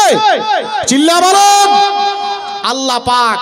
আপনি সময় দেন আল্লাহর রাস্তায়, আপনাকে ইজ্জত দেওয়ার মালিক আমার আল্লাহ। 4 দিন মাদ্রাসায় পড়ে 3 দিন চাল চেয়ে বেরিয়ে বলে হুজুর হয়ে গেছি, তোমার তো ভালো এরকমই হবে, কিছু করার নাই। রাগ করেন না কথায় আমার। হ্যাঁ, 3 দিন মাদ্রাসায় বয়ে ভর্তি হতে 2.5 দিন চাল চেয়ে বেরিয়েছে লোকের বাড়িতে। ওকে বলবি হবে, ওকে তোর কাছ থেকে কি আশা করবেন আপনি? ওর কাছ থেকে কি আশা করবেন? একজন প্রকৃত পক্ষে 12 বছর ধরে মাদ্রাসায় পড়েছেন, প্রকৃতই মাদ্রাসায় পড়ে মাথায় পাগড়ি সনদ নিয়ে এসেছেন। দেখেন শালেমগুলোকে আল্লাহ কি সম্মান দিয়েছেন, কি মর্যাদা দিয়েছেন।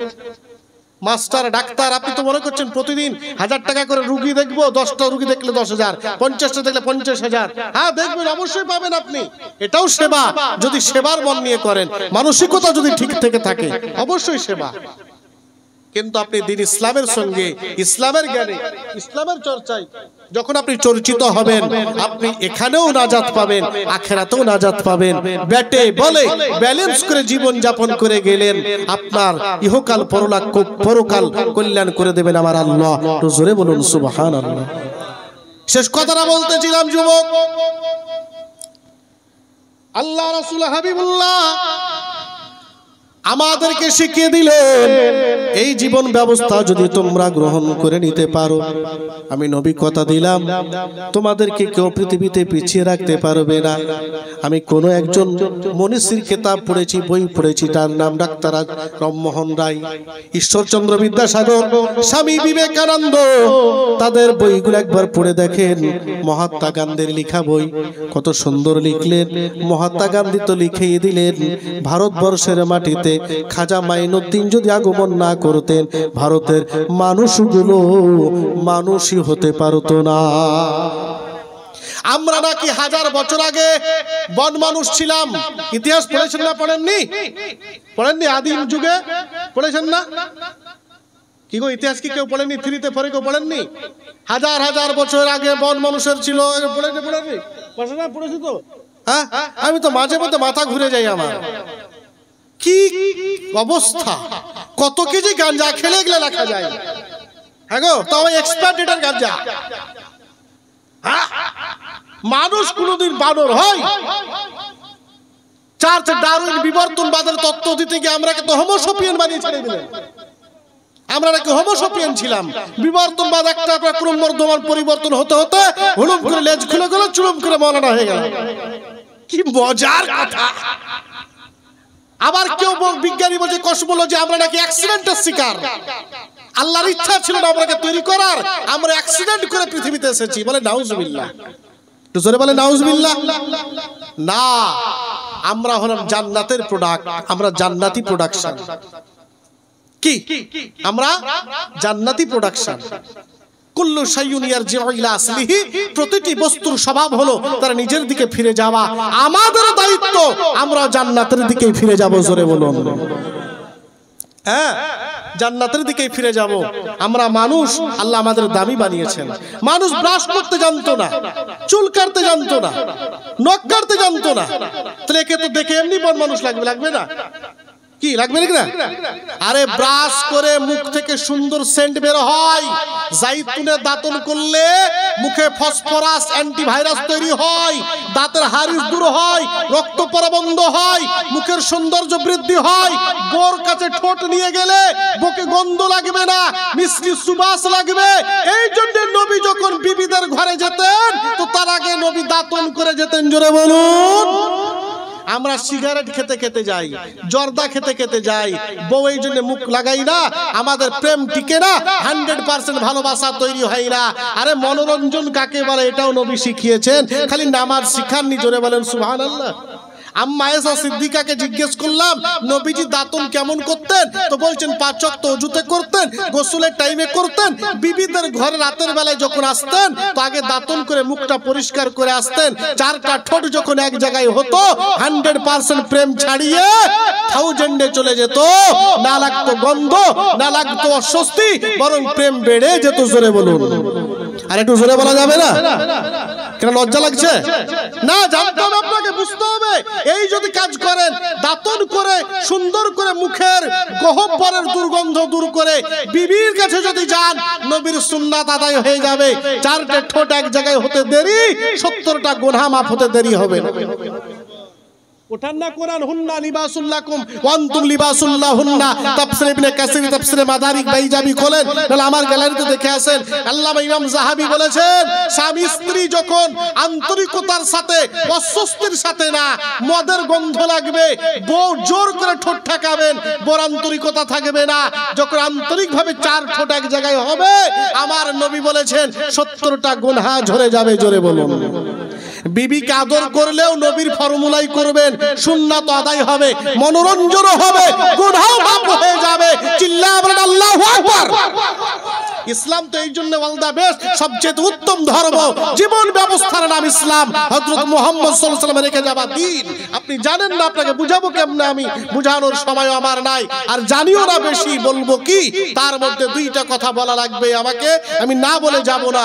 আর একটু কেউ কিছু দিবেন না? 1000 টাকা করে দেবেন না? আবার অনেক কিছু বলে ফেললাম। 1000 করে, মাত্র 1000 করে 5 জন নাম লিখান তো।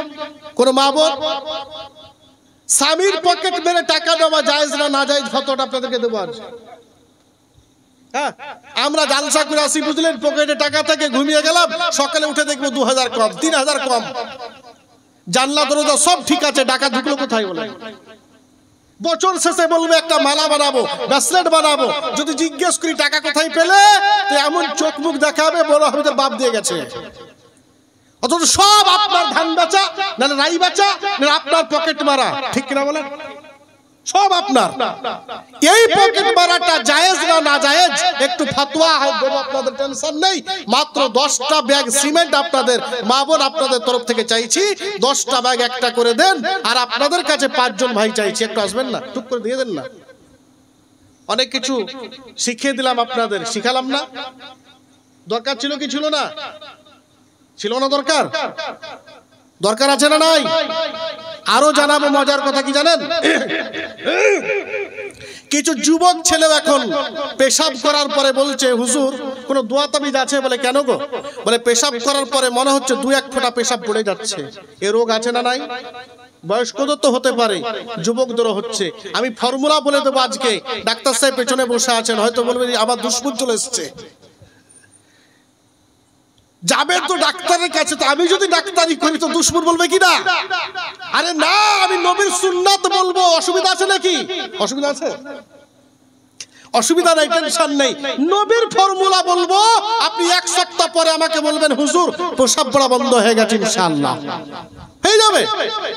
আর একটা আপনাকে বলবো, গ্যাস পেটে, আমি আল্লাহর রহমতে ট্যাবলেট খাই না, আল্লাহ লাগাই দিই। নবীর ফর্মুলায় খাবার খাবেন, নবীর ফর্মুলায় বিছানায় শোবেন।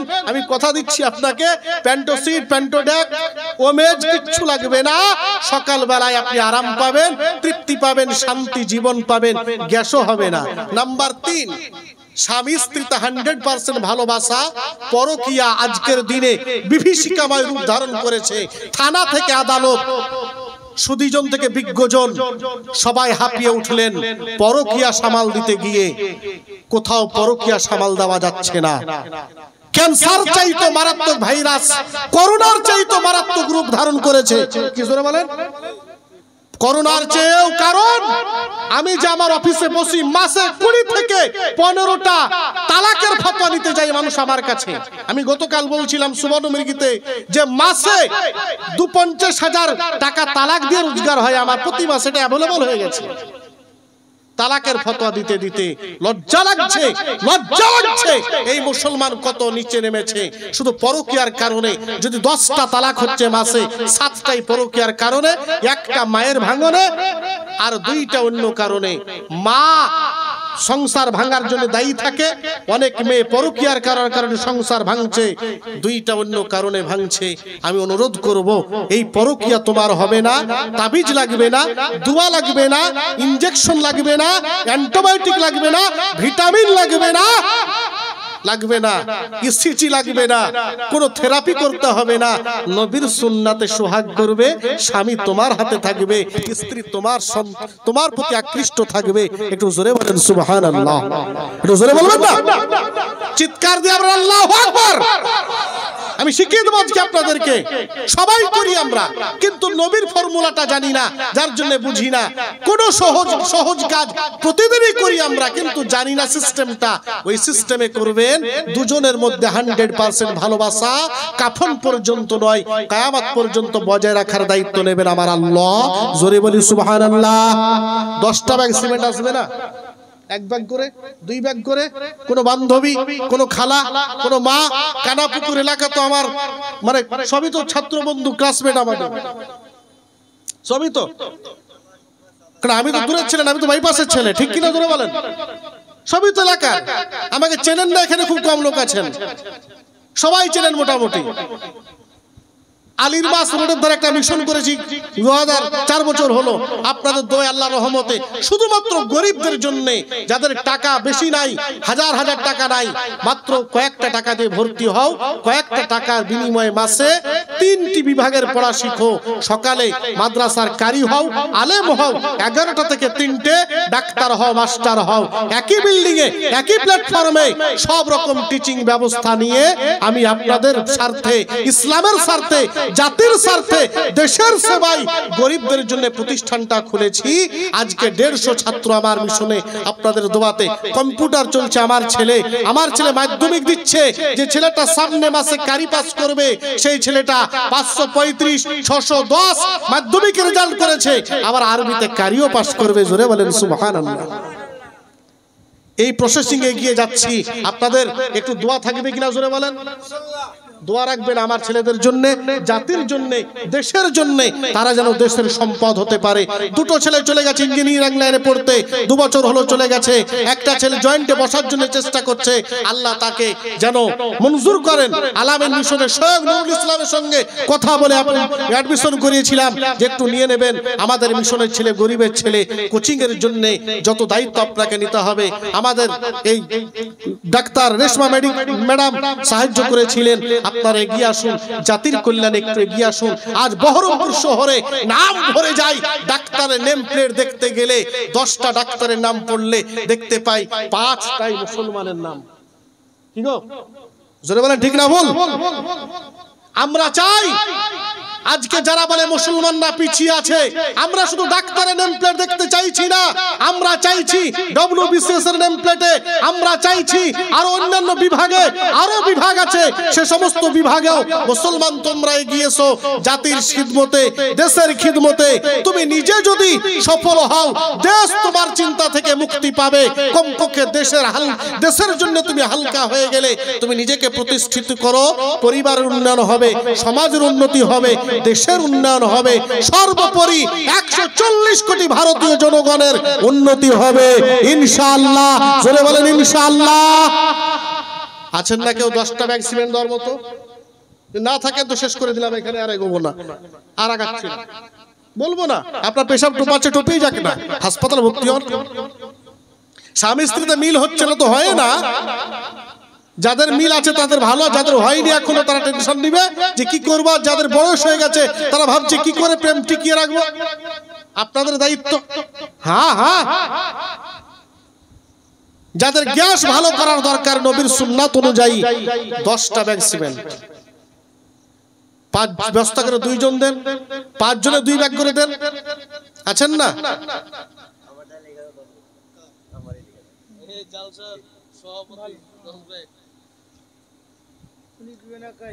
জালসার সভাপতি সাহেব নাম জানেন?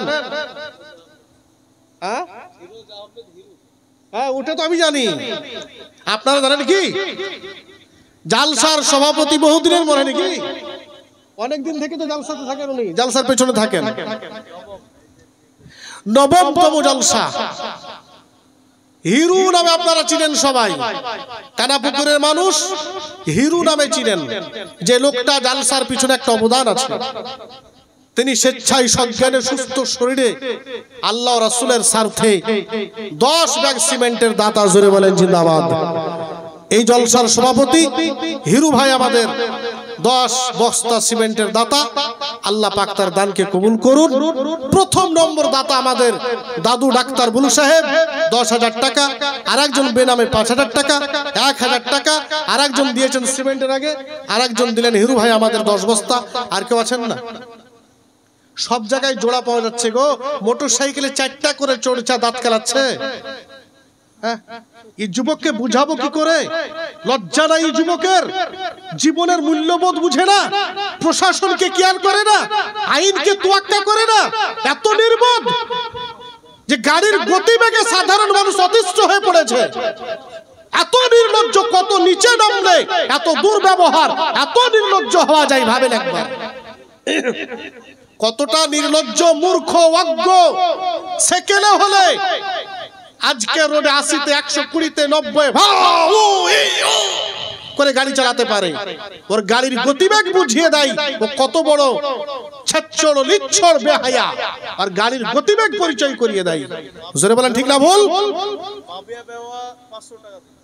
মাবিয়া বাবা, আমি ঈদগাহাতে শিয়ালমারি রানীনগর থানা, আপনার শেখপাড়া শিয়ালমারি, আল্লাহর রহমতে খুব বড় জামাত, ওখানে ঈদের নামাজ পড়াই। আজও 11টা গ্রামের জামাত এক জায়গাতে হয়। কয়টা গ্রাম বললাম? টুপি কালেকশন 2.5 লাখ 3 লাখ টাকা হয়। কত বড় জামাত ভাবেন। খুব দুঃখ করে সেখানে বলেছিলাম যে আজকে যুবক ঈদের জামাতে তোমার পায়ে হাত রেখে বলে যাচ্ছি, বাইকের গতি বাড়াবে না, প্রশাসনকে বিপদে ফেলবে না, কোন সাধারণ মানুষকে বিপদমুখী করবে না, তোমার দ্বারা অন্যের ক্ষতি হোক এই কামনা করবে না।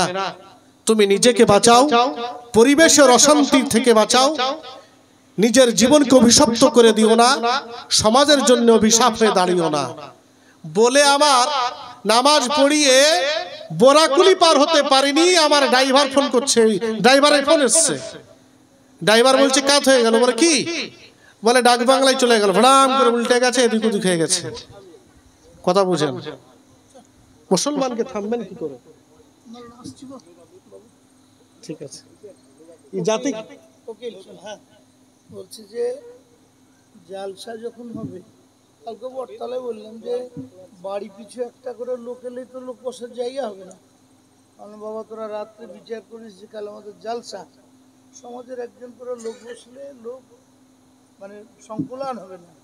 তো আমাদের এই সহযোগিতার অভাব কেন? আমরা যখন মক্কা গেলাম তো মসজিদ নববীতে গেলাম, যে এটাই জান্নাত, রিয়াজুল জান্নাত। তো আমাদের যে মসজিদগুলো গ্রামে গ্রামে আছে সেগুলোই তো জান্নাত। তো জেনেও পয়সা দিতে যদি কাকুতি মিনতি করতে হয়, এই এক। আর দুই হলো যে জালসা যখন হবে, আমরা তো জালসার আমন্ত্রণ করছি, আপনারা সবাই তো জানবেন, সন্ধ্যা থেকে একটু বসবেন, জমিয়ে বসবেন, জালসাটাও হবে, আদায়ও হবে, কালচারও হবে। এই বাচ্চার ছেলে, ওর বাবা আমার বন্ধু, আমার নিজের আত্মীয়। তো যাই হোক, আল্লাহ ওকে যেভাবে মুফতি করেছে বা ফতোয়া দিচ্ছে বা ওর বক্তব্যের যে ধারাবাহিকতা খুব সুন্দর, সার্বিকভাবে যেভাবে বলছে আমার ভালো লাগলো বলে আমি অনেকক্ষণ সময় দিলাম। কিন্তু আমরা যদি সেই বক্তব্যটাকে সার্থক করতে না পারি, প্রথম কথা ছেলেপিলে মানুষ করা, ছেলেপিলে মানুষ করতে হবে, নিজের মধ্যে থেকে অজ্ঞতা যাবে, উন্নতি হবে এক। দুই নম্বরে একতা রাখতে হবে, দিনের প্রতি মায়ামমতা রাখতে হবে।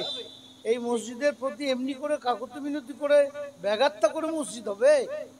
মসজিদের জন্য আল্লাহ পাক প্রতিশ্রুতিবদ্ধ আর দায়বদ্ধ, অঙ্গীকারবদ্ধ, যেখানে তোরা ইট দে আমার কাছে ইট পাবি, একটা ঘর কর আমার কাছে ঘর পাবি, আর কিছুরই না মসজিদের জন্য। তো আপনারাই একটু হাত ঝাড়বেন, এত ব্যাঘাতটা করলে এমনি করে পায়ে পড়লে হবে? একটু সহযোগিতা করুন, ছেড়ে সবাই এক বাক্যে দেন। আর আগামীকাল আবার জালসা হবে, প্রত্যেক বাড়ি থেকে লোকজন এসে বসবেন। কেন আপনারা দিন থেকে সরে যাচ্ছেন, জালসা থেকে সরছেন? আপনাদের কেন ইসলামিয়াত দিনিয়াত সরছে কেন? দোয়া করবেন। আলহামদুলিল্লাহ, আলহামদুলিল্লাহ, আমাদের পরিচিত মানুষ ডাক্তার বলু সাহেব, আমি দাদু বলি, দাদা বলে ডাকি, তিনি যে কথাগুলো বললেন মৌখিক দাঁড়িয়ে, যদিও লাউড স্পিকারের সামনে আসলে আরো ভালো হতো, তো মৌখিকভাবে যেটুকু বলেছেন মাইকে ক্যাচ করেছে। আমি লক্ষ্য করেছি মাইকের আওয়াজটা দূর থেকে পাচ্ছি কিনা, আশা করছি কানাপুকুর শুনে নিয়েছে। তাতে আপনাদের নিজস্ব মসজিদ, আপনাদের পাড়ার মসজিদ, আপনাদের নিজস্ব মান অপমান ইজ্জত বাঁচানোর দায়িত্ব আপনাদের। বাইরে থেকে দূর থেকে এসে যদি আজকে আপনাদেরকে কথা শুনতে হয় তো সত্যি লজ্জার। ইসলামের জন্য, নিজের জীবনের জন্য কি কি জরুরি, কি কি জরুরি নয়, কোনগুলো প্রয়োজন, কোনগুলো প্রয়োজন নয়, কোনগুলো আমার জন্য বৈধ, কোনগুলো অবৈধ, এটুকু আমাদের জানা একান্তই দরকার। যদিও হয়তো মনে করেন কোন বক্তার আলোচনা পছন্দ নাও হতে পারে, কিন্তু একতা বজায় রাখার জন্য, দল ভারী রাখার জন্য, সার্বিক সমর্থন পাওয়ার জন্য সময়ে শত্রুরও পুজো করতে হয়। একটা কথা আছে, জানেন তো? জানেন না? জানেন না? দুশ্মনেরও পুজো করতে হয়, এটা একটা কথা, প্রবাদ বাক্য। কিন্তু আপনাদের মধ্যে সে অনুভূতি, অনুশোচনা আসবে কিনা জানি না। আল্লাহ পাকের তৌফিক থাকলে হয়তো হতে পারে। আল্লাহর কাছে ভালোই কামনা করব যেন আল্লাহ আমাদের সার্বিকভাবে তৌফিক দেন, হেদায়াত নসিব করেন। সকলে বলি আল্লাহুম্মা আমিন। তবে দোয়া করলেই হবে না, চেষ্টা লাগবে। যদি আপনি চেষ্টা না করেন, আপনার ইচ্ছা না থাকে, আপনার ইচ্ছা না থাকলে উপায় হবে না। আপনি ইচ্ছা তৈরি করুন, উপায় আল্লাহর পক্ষ থেকে আসবে। একবার দরশি পড়ি, তারপরে নুরামিন ভাই, তাই তো? নুরামিন সাহেব ৫,০০০ টাকার দাতা বলি জিন্দাবাদ। আগামীকাল জলসা হবে, আমি থাকবো না, আমি অনেক দূরে যাব, কিন্তু অন্য বক্তা থাকবেন। আপনারা সম্মানের সাথে, ইসলামের সম্মানে, গ্রামের সম্মানে, মসজিদের সম্মানে দেবেন। সবাই তা নয়, উপস্থিতি দিয়ে, সময় দিয়ে, শোনে শ্রোতা দর্শকের সংখ্যা বাড়িয়েও সহযোগিতা করা যায়, যাই কিনা?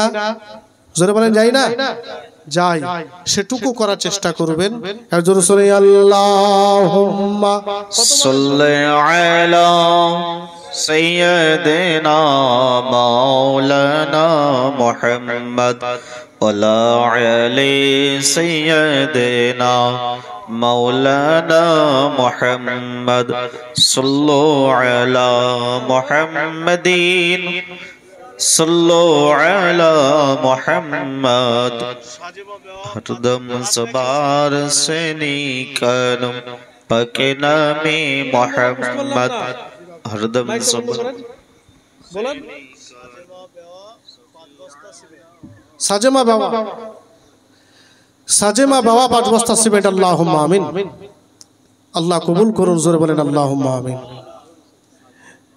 ইয়তিম হালে মা আমিনার কোলে ও গো রহমত নেমে এলো, সুবহানাল্লাহ। ইয়তিম হালে মা আমিনার কোলে ও গো রহমত নেমে এলো, প্রসব পরে অশ্রু ঝরে উম্মত বলে কান্দিল ও গো রহমত নেমে এলো। আপন পর সব মক্কা বাসী ব্যবহারে হলো খুশি, মুখে দেখে মুচকি হাসি, মুখে দেখে মুচকি হাসি সবার পরাণ জুড়ালো ও গো রহমত নেমে এলো। ইয়তিম হালে মা আমিনার কোলে ও গো রহমত নেমে এলো। পীর পয়গম্বর যত এলো এরা কি কেউ কেঁদেছিল,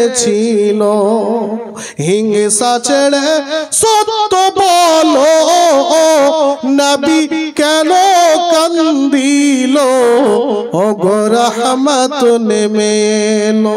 ইয়তিম হালে মা আমিনার কোলে ও গো রহমত নেমে এলো, সুবহানাল্লাহ।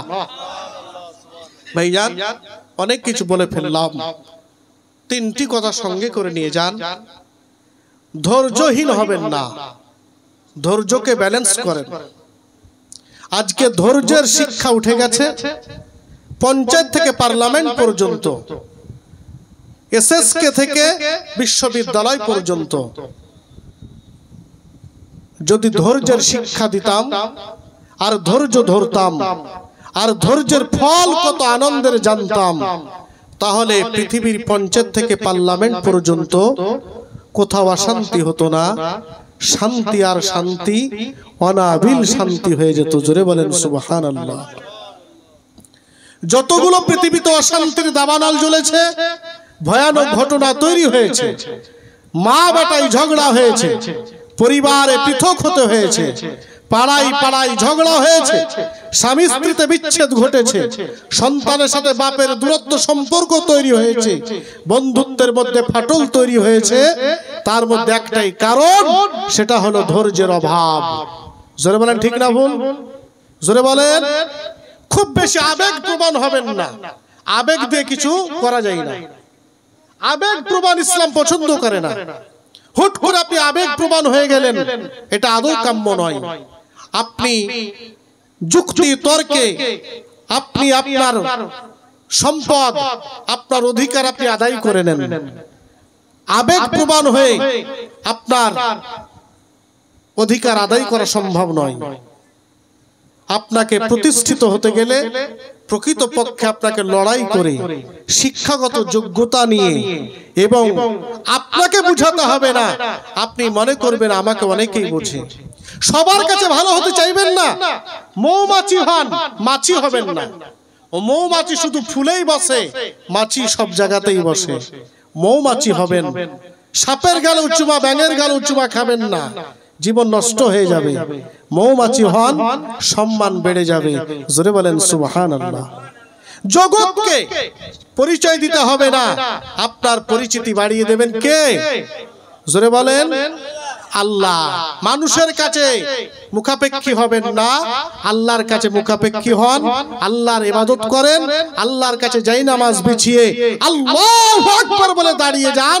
ভারতের রাষ্ট্রনায়ক মহান নয়, ডোনাল্ড ট্রাম্প, রাশিয়ার পুতিন, তুরস্কের এরদোয়ান, না না না, আল্লাহ তুমি একমাত্র মহান। এই বিশ্বাস, এই ঈমান, এই আকীদা, এই আকাঙ্ক্ষা, এই ভরসা আপনি অন্তরে রেখে দাঁড়িয়ে যান। আপনার সামনের পথ সুন্দর করে দেবেন কে? আল্লাহ পাক। কবুল করুন সকলে বলি আল্লাহুম্মা আমিন। আর কেউ আছে নাকি? যেহেতু আর কেউ নেই, সামনে আমি আর এগোচ্ছি না। আগামীকাল দেবেন, আগামীকাল শুনবেন। আল্লাহ পাক হায়াতে কোনোদিন রাখলে আবার যদি আমার নসিবে জোটে আপনাদের স্টেজে আসার হয়তো দেখা হতে পারে। তার মানে ভাবিন না যে আমি আপনাদের দাওয়াত করতে বলছি, এটা মনে করবেন না। 9 বছর ধরে জালসা করছেন, এসেছি তো এই বছর, ঠিক কিনা ভুল? তাহলে এত বছর আমি আসিনি তো জালসা হয়নি? কি বলেন, হয়নি? আরো সুন্দর হবে ইনশাআল্লাহ, টেনশন নেই, এটা ভাববেন না। কাউকে না আনলে কোনো জায়গা ফাঁকা থাকে না, পূরণ হয়ে যায়, কোনো অসুবিধা হয় না। কি নাম ভাই?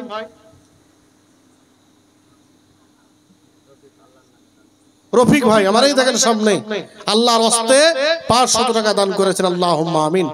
শেষ করছি। আর কেউ দেওয়ার থাকলে টুক করে একটু এগিয়ে আসেন না, দেওয়ার মতো কেউ থাকেন, আখেরি মোনাজাত করব। মন থাকবো দেহ নিয়ে কানাপুকুরে, মন থাকবে আমাদের মদিনাতে, ইনশাআল্লাহ দোয়া হয়ে যাবে ওই সুযোগে। যদি একটু এগিয়ে আসতে পারেন 200, 100, 500 নিয়ে, যে যেমন পারবেন একটু আসেন। অসীম আকরাম, এই দেখেন তোরা বাদলে আমাদের মিশনে পড়ার 2 ভাই পড়ে। এসারুলের ছেলে জাটু চাচা ছিল আমার, সেই চাচার পোতা, ওরা অসীম ঈশান 2 ভাই 2 বছর থেকে আমার মিশনে পড়ে, আমাদের মিশনে পড়ে। গরিবের ছেলে, কিন্তু চেষ্টা করে পয়সা খরচা করে একটু মানুষের মতো মানুষ গড়ার। আমরাও তাদেরকে গড়ার জন্য আরবি বাংলা মিলিয়ে 19 জন শিক্ষক রেখেছি তৈরি করার জন্য। বাবু তোমরা তৈরি হও, যেদিকে যাবে সেদিকে বেরিয়ে যাও, গন্ডির মধ্যে আটকে থেকো না। অঙ্ক ভালো পারছো, অঙ্কে যাও। ইতিহাস ভালো পারছো, ইতিহাসে যাও। আরবি ভালো পারছো, আরবিতে চলে যাও। কম্পিউটার ভালো পারছো, কম্পিউটারে বেরিয়ে যাও। যেদিকে পারবা বেরিয়ে যাও। এইচএস পর্যন্ত সুযোগ দিয়েছে আল ইরমাস কালোখালী বাইপাস মিশন, তোমাকে সুযোগটা আদায় করে নাও। এসারুল শেখ